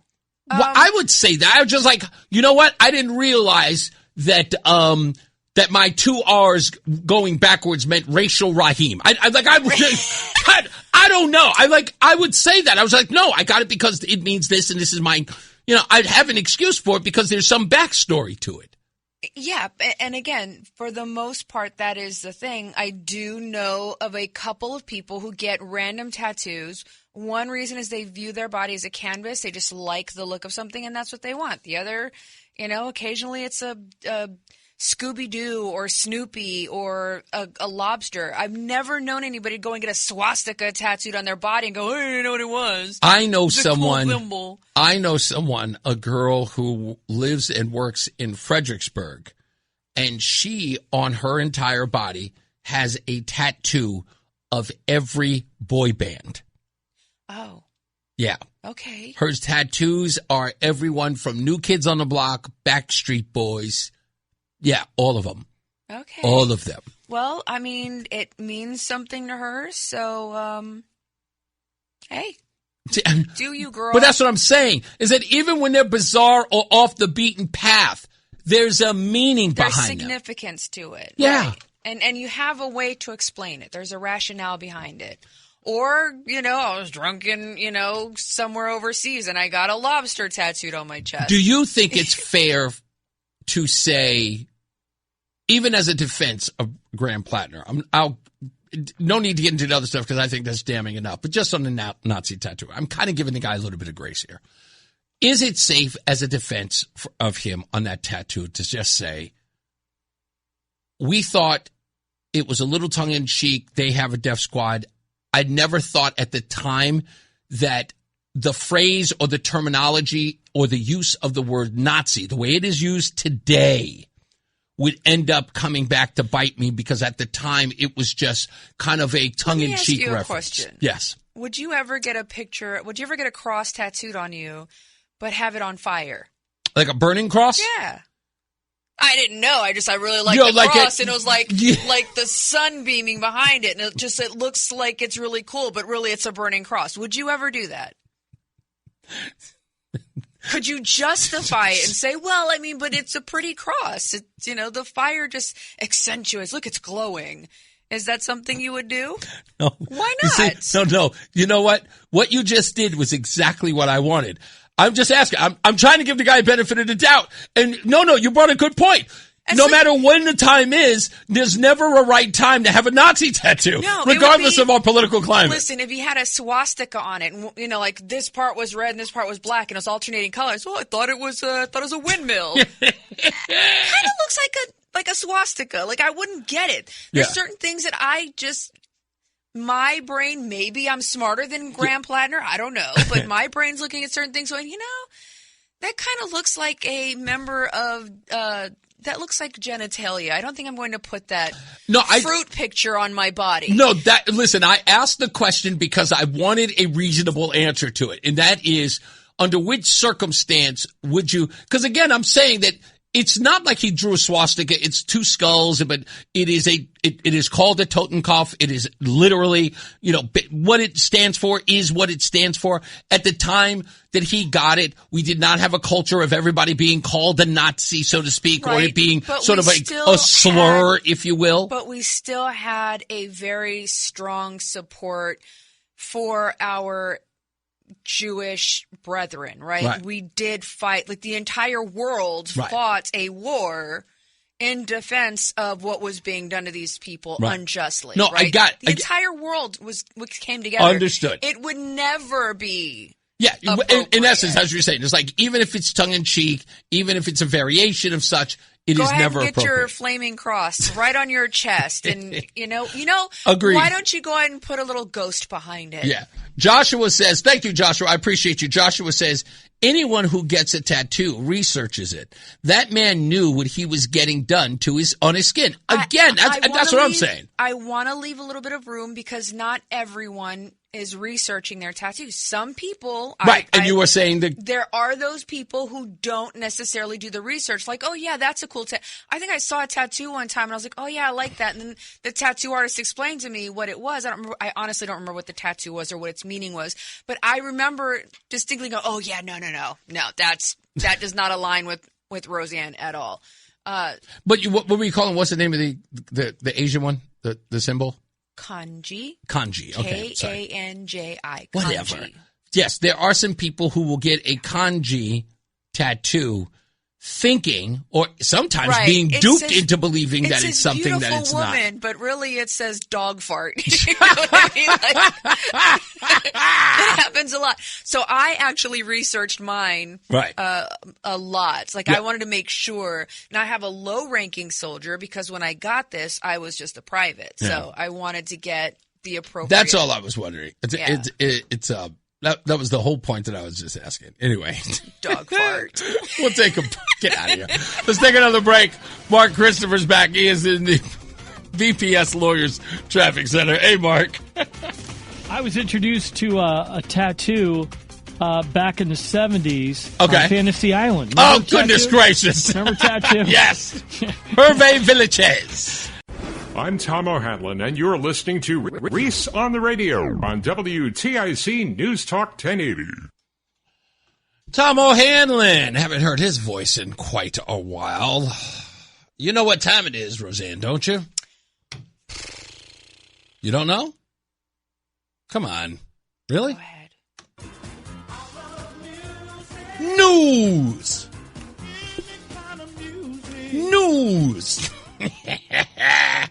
Happy birthday goes to Troy Sivan. Pop singer. He turns 31. Don't know who he is. Don't care. Pete Wentz, the bassist and lyricist from Fall Out Boy. You know who they are, Roseanne, don't you? He turns 47 years old. I know you know this guy because you probably crooned to a lot of his music. R&B singer Brian McKnight turns 57. This one, talk about in a way, way back machine. Saxophonist, jazz saxophonist, Kenny G. Yeah, was he like 80? 70. And Nico McBrain, the drummer for Iron Maiden, turned 74. Yes, Brain. That's also on this day in music, June 5th, 1956, Elvis Presley made his second appearance on the Milton Berle Show, where he performed Hound Dog. You ain't nothing but a hound dog. 1965, the soundtrack to The Sound of Music, one of my favorite soundtracks, other than Dirty Dancing. Began a remarkable 70-week run at number one on the UK album chart. The Rodgers and Hammerstein Classic also dominated the U.S., staying on the Billboard 200 for over 4 years, becoming one of the decade's top-selling albums. Country music legend Conway Twitty died on this day in 1983. And in 1964, the Rolling Stones played their first U.S. concert in San Bernardino, California, launching their American tour and helping spread the British invasion sound. And last but not least, June 5th, very important dates in history. It is also the date of the assassination at the Ambassador Hotel of Robert F. Kennedy, and it is also the day in 2004 that Ronald Wilson Reagan passed away. Let's get to Mark Christopher. He's in the BPS Lawyers Traffic Center. From politics to news to music to movies and anything above the sun and outer space and beyond, it's Reese on the Radio. Damn, he's good. Only on News Talk 1080 WTIC. Hey, speaking of somebody we haven't talked to in a long time, somebody just asked me about him today. White Mike is on the line. What's going on, sir? Oh, my bad. Hold on. There he is. Hey, man.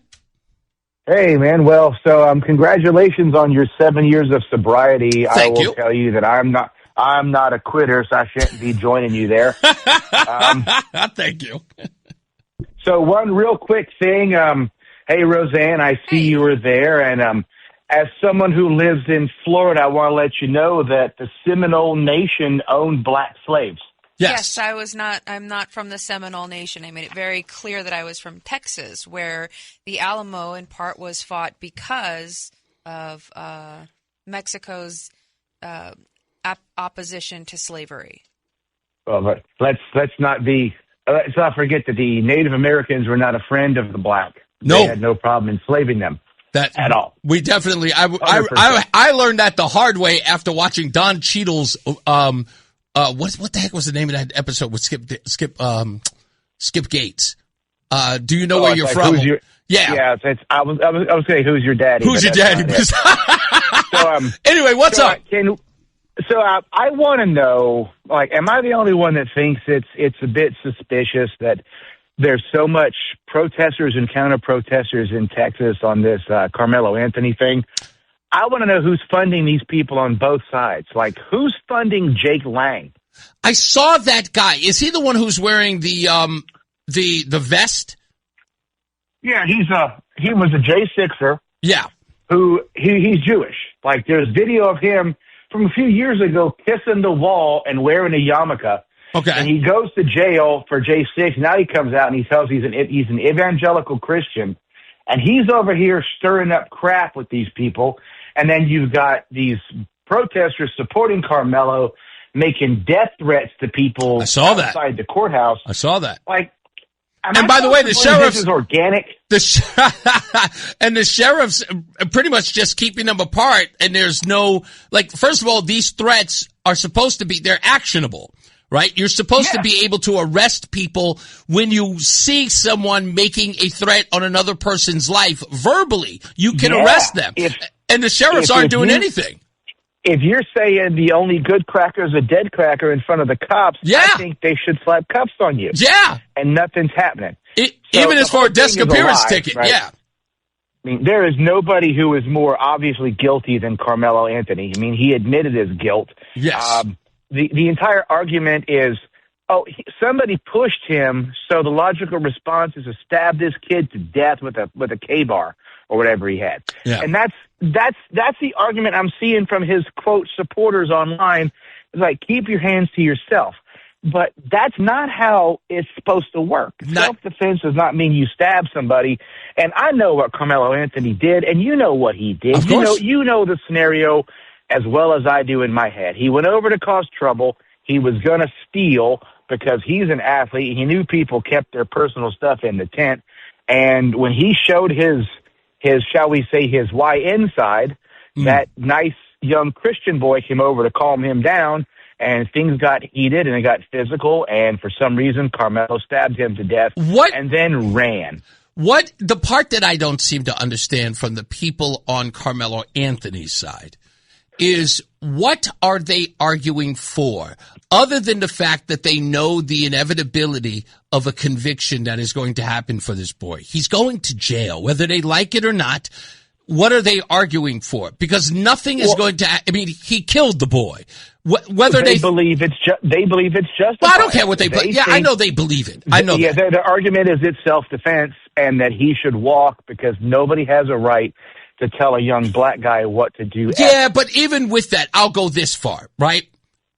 What I believe in the people who are supporting of Carmelo Anthony, and this is really what I believe, this is an opportunity to get on camera and to go viral. This is nothing more than social media campaigning off of a tragedy that everyone knows was the fault of this young man who killed him. There's a degree of clickbait to it, but you also have to understand, like, somebody recently said that the ability to read is wasted on many people.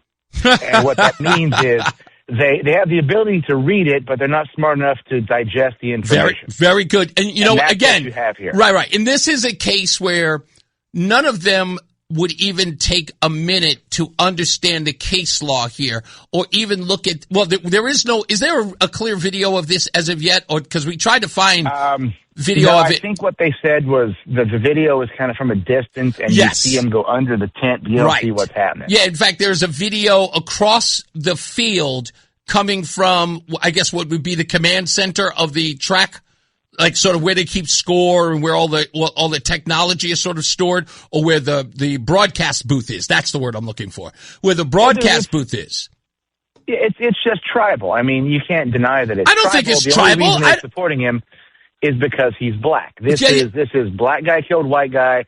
Black guy can't be wrong. Yes. This is just tribal by dumb people. Yes, I do believe that it's tribal in the sense of here is something that we can turn into an issue, even though we know bottom line. Because you were to ask these people, outside of the scope or outside of this, rabble rousing going on outside the courtroom, if you pull them aside and you simply ask them, dude, this guy's got to go to jail. He killed a young man. Yes. And they would all tell you, yeah, but, we just out there screaming because other people are trying, call it this and call it that. I'm like, okay, so you're telling me that the kid's got to go to jail for what he did, but you're out here for what?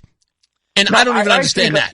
I think a lot of them really believe it's justified. Like that in their mindset, it's that FAFO, don't want none, there won't be none kind of stuff. And it's like, oh, he pushed him, they were bullied. So the response is to stab him.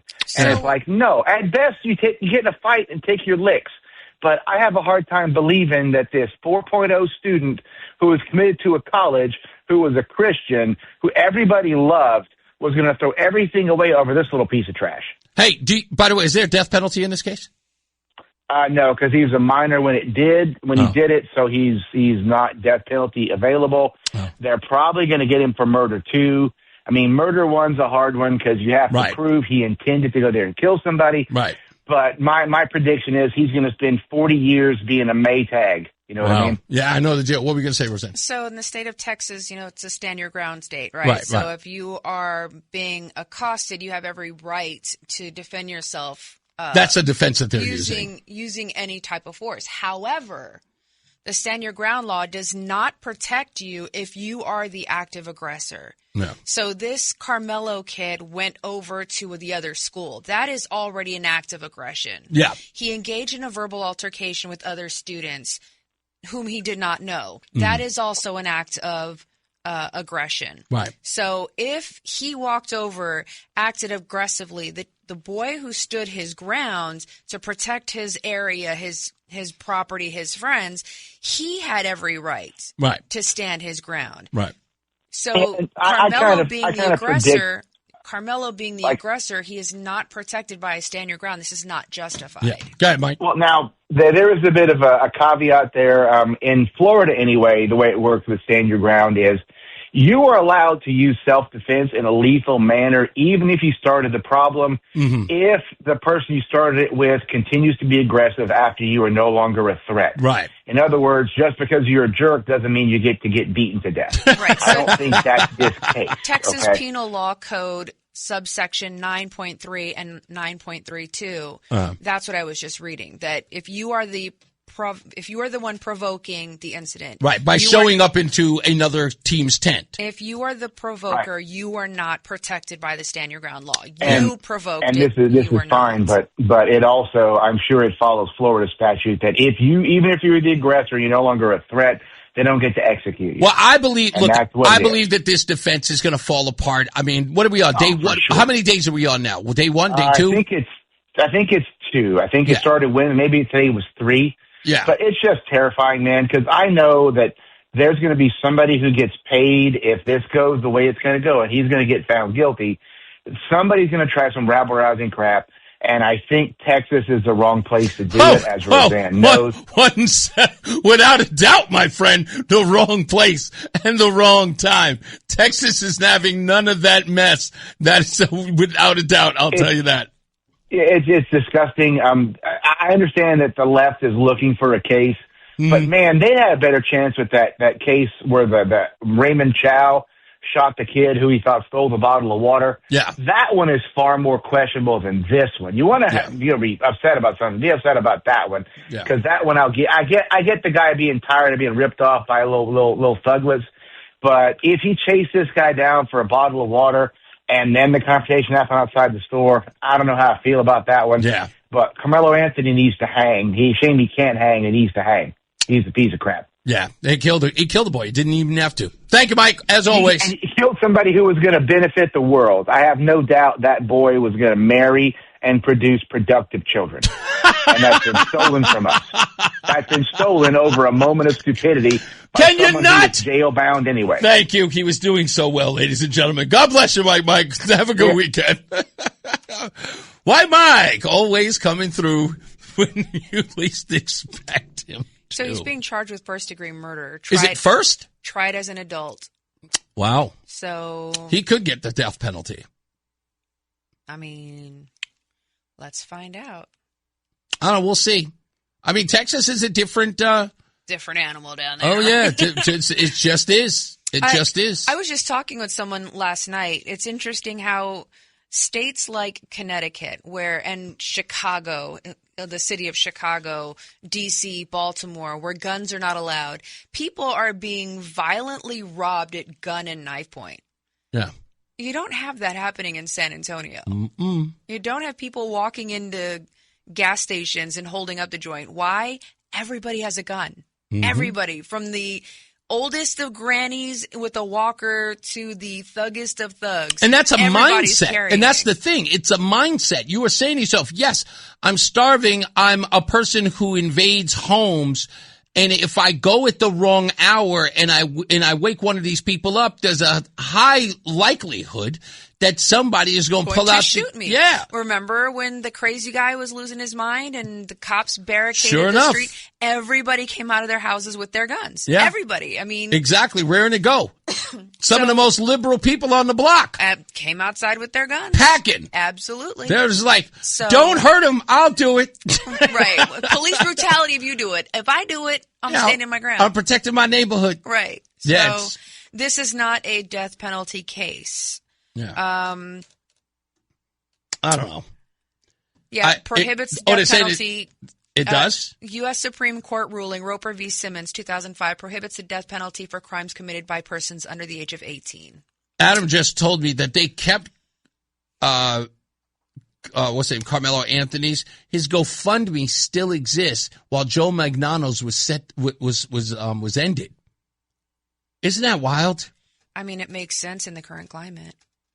Joe Magnano's not a black guy randomly doing vicious crime. I don't know. Yeah. That's incredible and quite heartbreaking. Gosh, we're about to get up out of here soon. About to end it. If you want to call in, please do. 860-522-WTIC. Kimberly, I saw your earlier comment. I didn't say that Roseanne was fat. Okay? I said that I wanted her to be fat. Right. And I did indicate that I have put on a lot of weight. Now, I know that this isn't fat to the average person, but I have gone up 6 pant sizes Kimberly in also, the 5 years since we've been together. Kimberly also says, it seems like the Totenkopf is the least of Platner's worries these days. You got that right. Yeah. You got that right. I was just looking at the 5, and the 5 had on the lower third. It says, do Democrats believe all women, or do they care about women anymore? And I'm going, no, they let men in our private places. I'm sorry, we're not even called women anymore. Are we called citizens with uteri? No, you're called uterus citizens. No, it's not breeders. What is the other one? It may as well be birthers. Breeders. It's other things. It's uterus having neighbors. Remember what politician said that? Was it? No, that was California. No, that was Texas. Telefrico.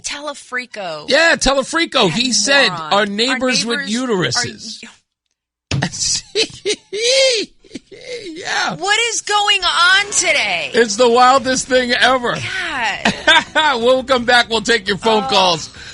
860-522-WTIC. Let's get some traffic and weather in. Your Mark Christopher's back. He's in the BPS Lawyers Traffic Center. Hey, Mark.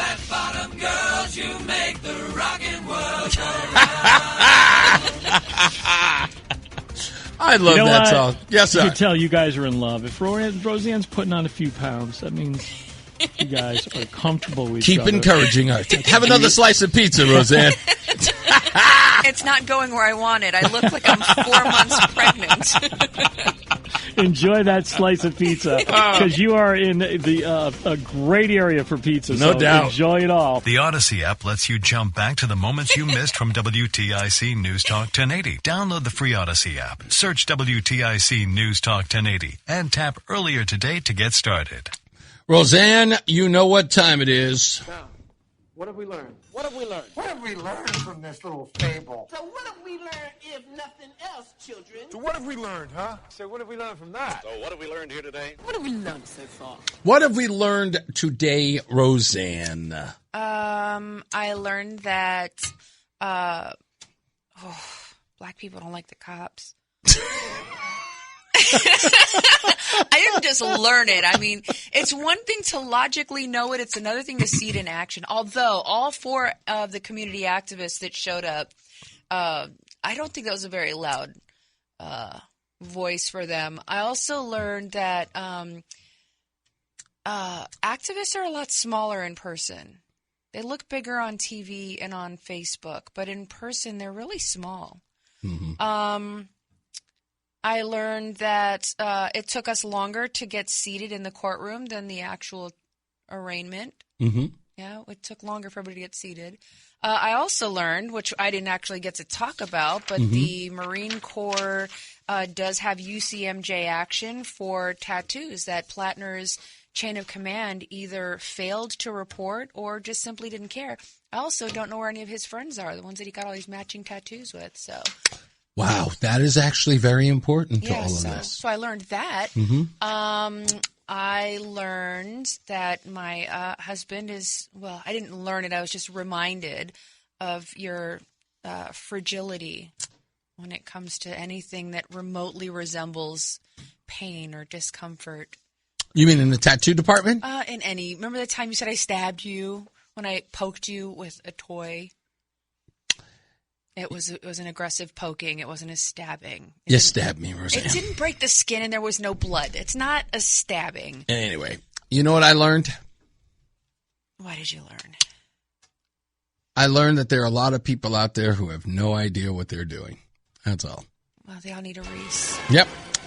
Anyway, that's about it. Let's get another check of weather and traffic. Mark Christopher is here. He is in the BPS Lawyers Traffic Center.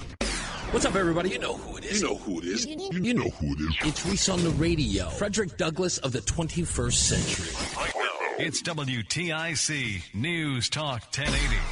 All right, that's a wrap for us. We are about to take it out of here and return to regular lives. We're going to have dinner with a couple from church. Going to have some dinner tonight. I'm very excited and apprehensive at the same time on what we're going to eat, because I know it's going to be a traditional dish from one of their homelands. So homeland? You make it sound like it's a different planet. Like we're eating, like... You know how I am about dishes that aren't American, like, Chinese food and pizza. I'm just apprehensive. You remember the last time I went to dinner with your dad? Well, the first time I went to dinner with your dad. Paella. Remember that? Yes. That what I can only describe as a physical experience? I was sweating. No food should make you sweat. You're such a princess. I'm just saying. It was like a labor. Like, it was laborious to have that food. Whatever. And he sat there and he mocked me. Hey, how's that food taste, son? And I went, it's hot. It's hot. It is making me sweat. Like it was. I don't know what to tell you. I know that I have a greater tolerance for physical pain than you. Yes. So I hear you. I'll never forget when you hurt your shoulder and like, oh, you have no idea. It's like the worst pain in the entire world. You've never felt anything like this before. And I'm like, let's see. I'm literally in pain every single day of my life. There's a part of my body that is aching right now. Like I'm always in pain. Is it? Yes. I had a C-section. With no drugs. You know how many layers of flesh they had to cut through to pull a human out of my body? And you want to tell me that a twinge in your shoulder is the worst pain? I've never felt anything like it before. Give me a friggin' break, man. You don't know my pain. I have a tampon in my purse. Do you want it? Ooh. It's always, do you want some Midol? You always have to go deep, right? Princess Sophia? You have to go so mean and because it's okay. You know what you're acting like? Yes. A baby bag. There we go. Forget all of you. You're not my friend. Triple B. a triple B. Like you need one of those. All I said was that I'm not prepared to eat spicy food from another planet. I mean, another home, another place, another country. I hope they are not listening tonight. No, I'm teasing. Uli knows I'm teasing. Yeah. My point is that I'm not good at eating foreign food. I'm just not. Listen, if you guys are listening, just set aside a little plate of white rice and a piece of boiled chicken and a glass of milk, and Boom. Reese will be happy. But no milk, though. Okay, a glass of water. Water's perfect. Yeah, I don't put any pepper. Don't put any salt. Don't put any garlic. Put nothing on it. In fact, just put it somewhere so it sits in the sun. And I have enough excitement in my life. I don't need it in food. Sad. Just, I don't know. I told you 1,000 times. You people make food out to be something. It's love, man. I understand it's love, but guess what? Can it just be a simple love where it's just again plain rice, chicken, and some water? I can eat that all day, every day. And I wouldn't care. I wouldn't once bat an eye. You need a little Cajun seasoning rub on there. He married himself a Mexican woman. A little butter and salt in your rice. Maybe throw some green beans on top and some potatoes on the side. He married a Mexican woman, and he wants boiled rice and boiled chicken. Yeah, I don't care. I just don't.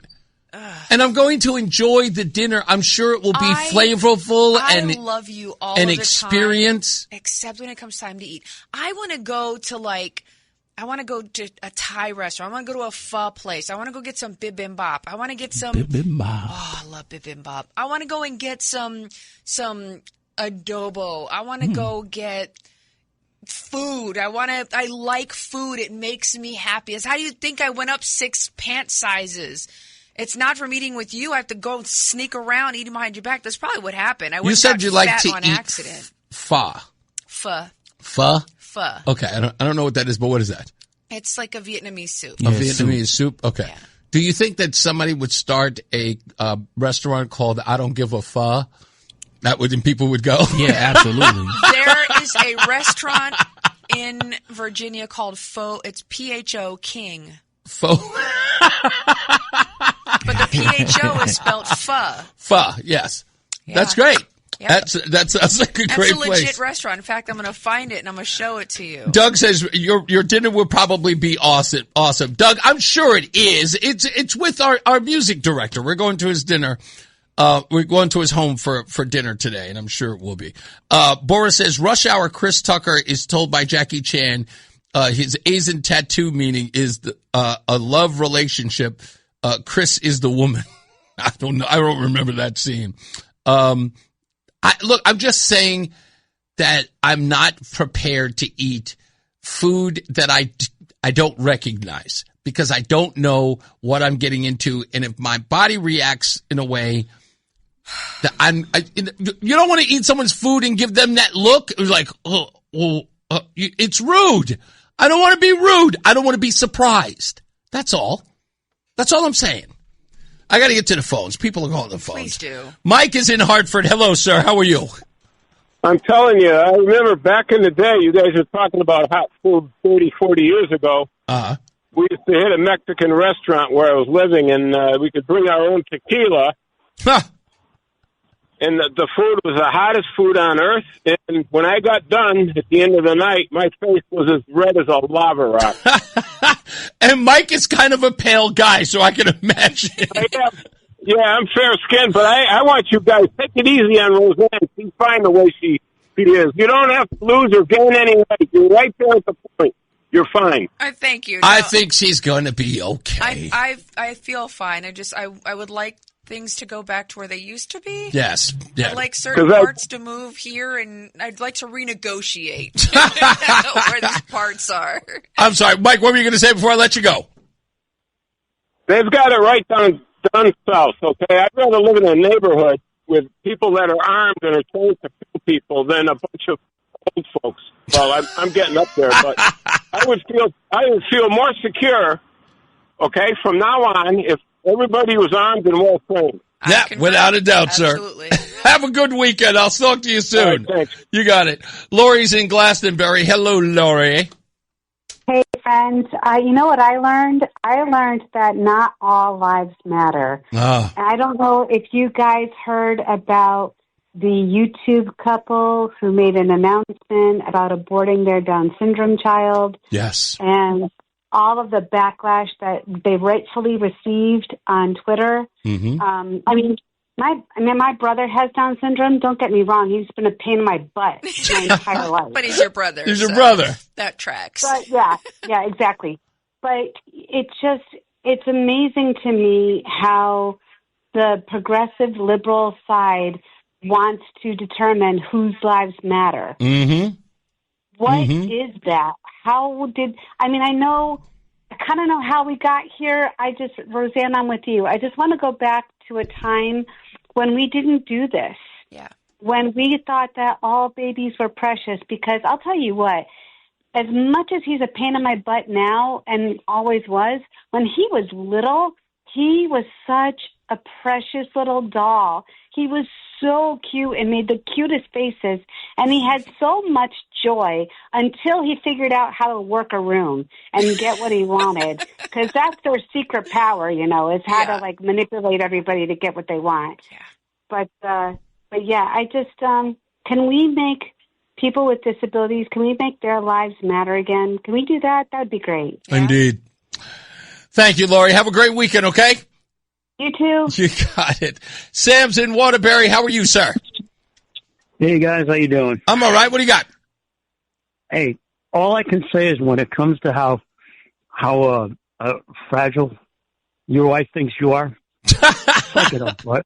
Suck it up, Buttercup.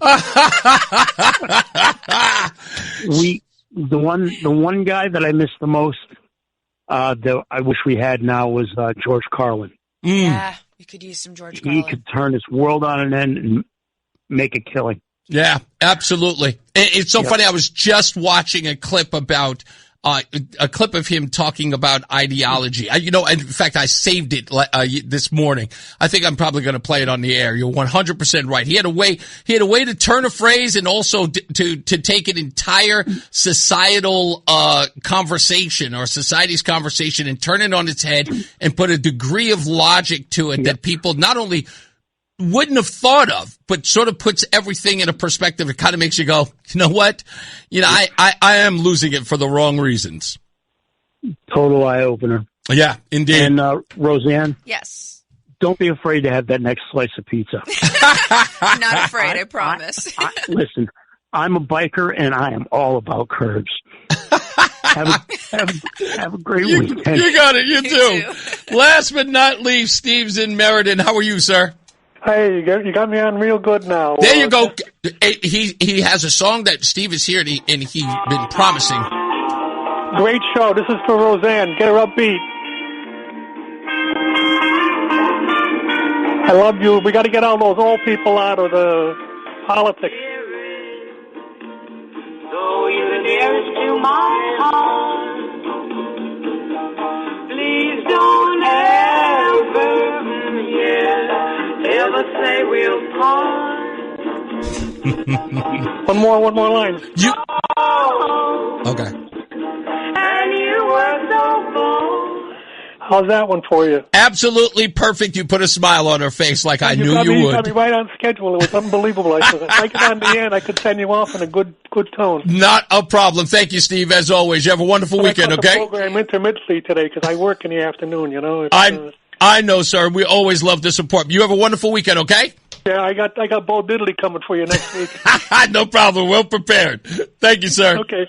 Catch you later. You got it. Bye. Stephen Meriden always calls in with the great songs. He's got everything on a 45. Oh, I love it. So he's an aficionado of the music. I just got a great a text that I want to respond to off the air. Also, next week when we get back on the show, you may have heard that the video of the killing of J. Allen Jones is going to be released next week. That's finally going to happen. I'm going to have a conversation with the attorney for the mother, Jessica Jones. I'm going to talk to him. I don't know if he's going to be on the show, whether or not he wants to be on the show, but I know that there is going to be a pending lawsuit about that. So we will talk to them and we'll tell you what we get from that conversation. I also understand there's some other details that have come out that we're going to see if we can make that public as well. Next week on the program, if I have some time, let me give you an update on this. Blah, blah, blah, blah, blah. What do we have? Okay, so on Monday on the program, we have Andrew Rice, who's also running in that District 3 with Chris Lancia against Rosa DeLauro. He's going to be on the show at 4 p.m.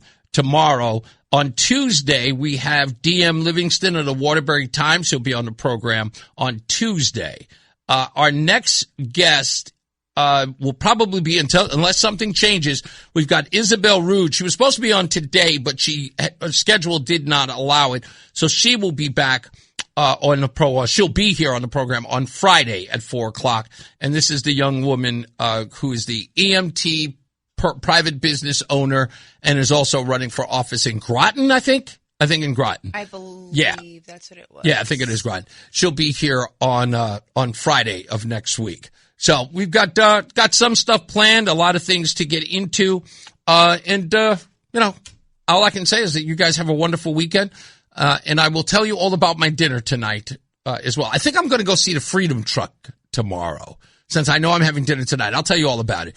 The Freedom Truck is rolling all around. And what do you got? Appointment tomorrow. Oh, that's right. You have an appointment tomorrow with Canines for Connecticut Vets or the Favre My Heart Foundation. Yeah.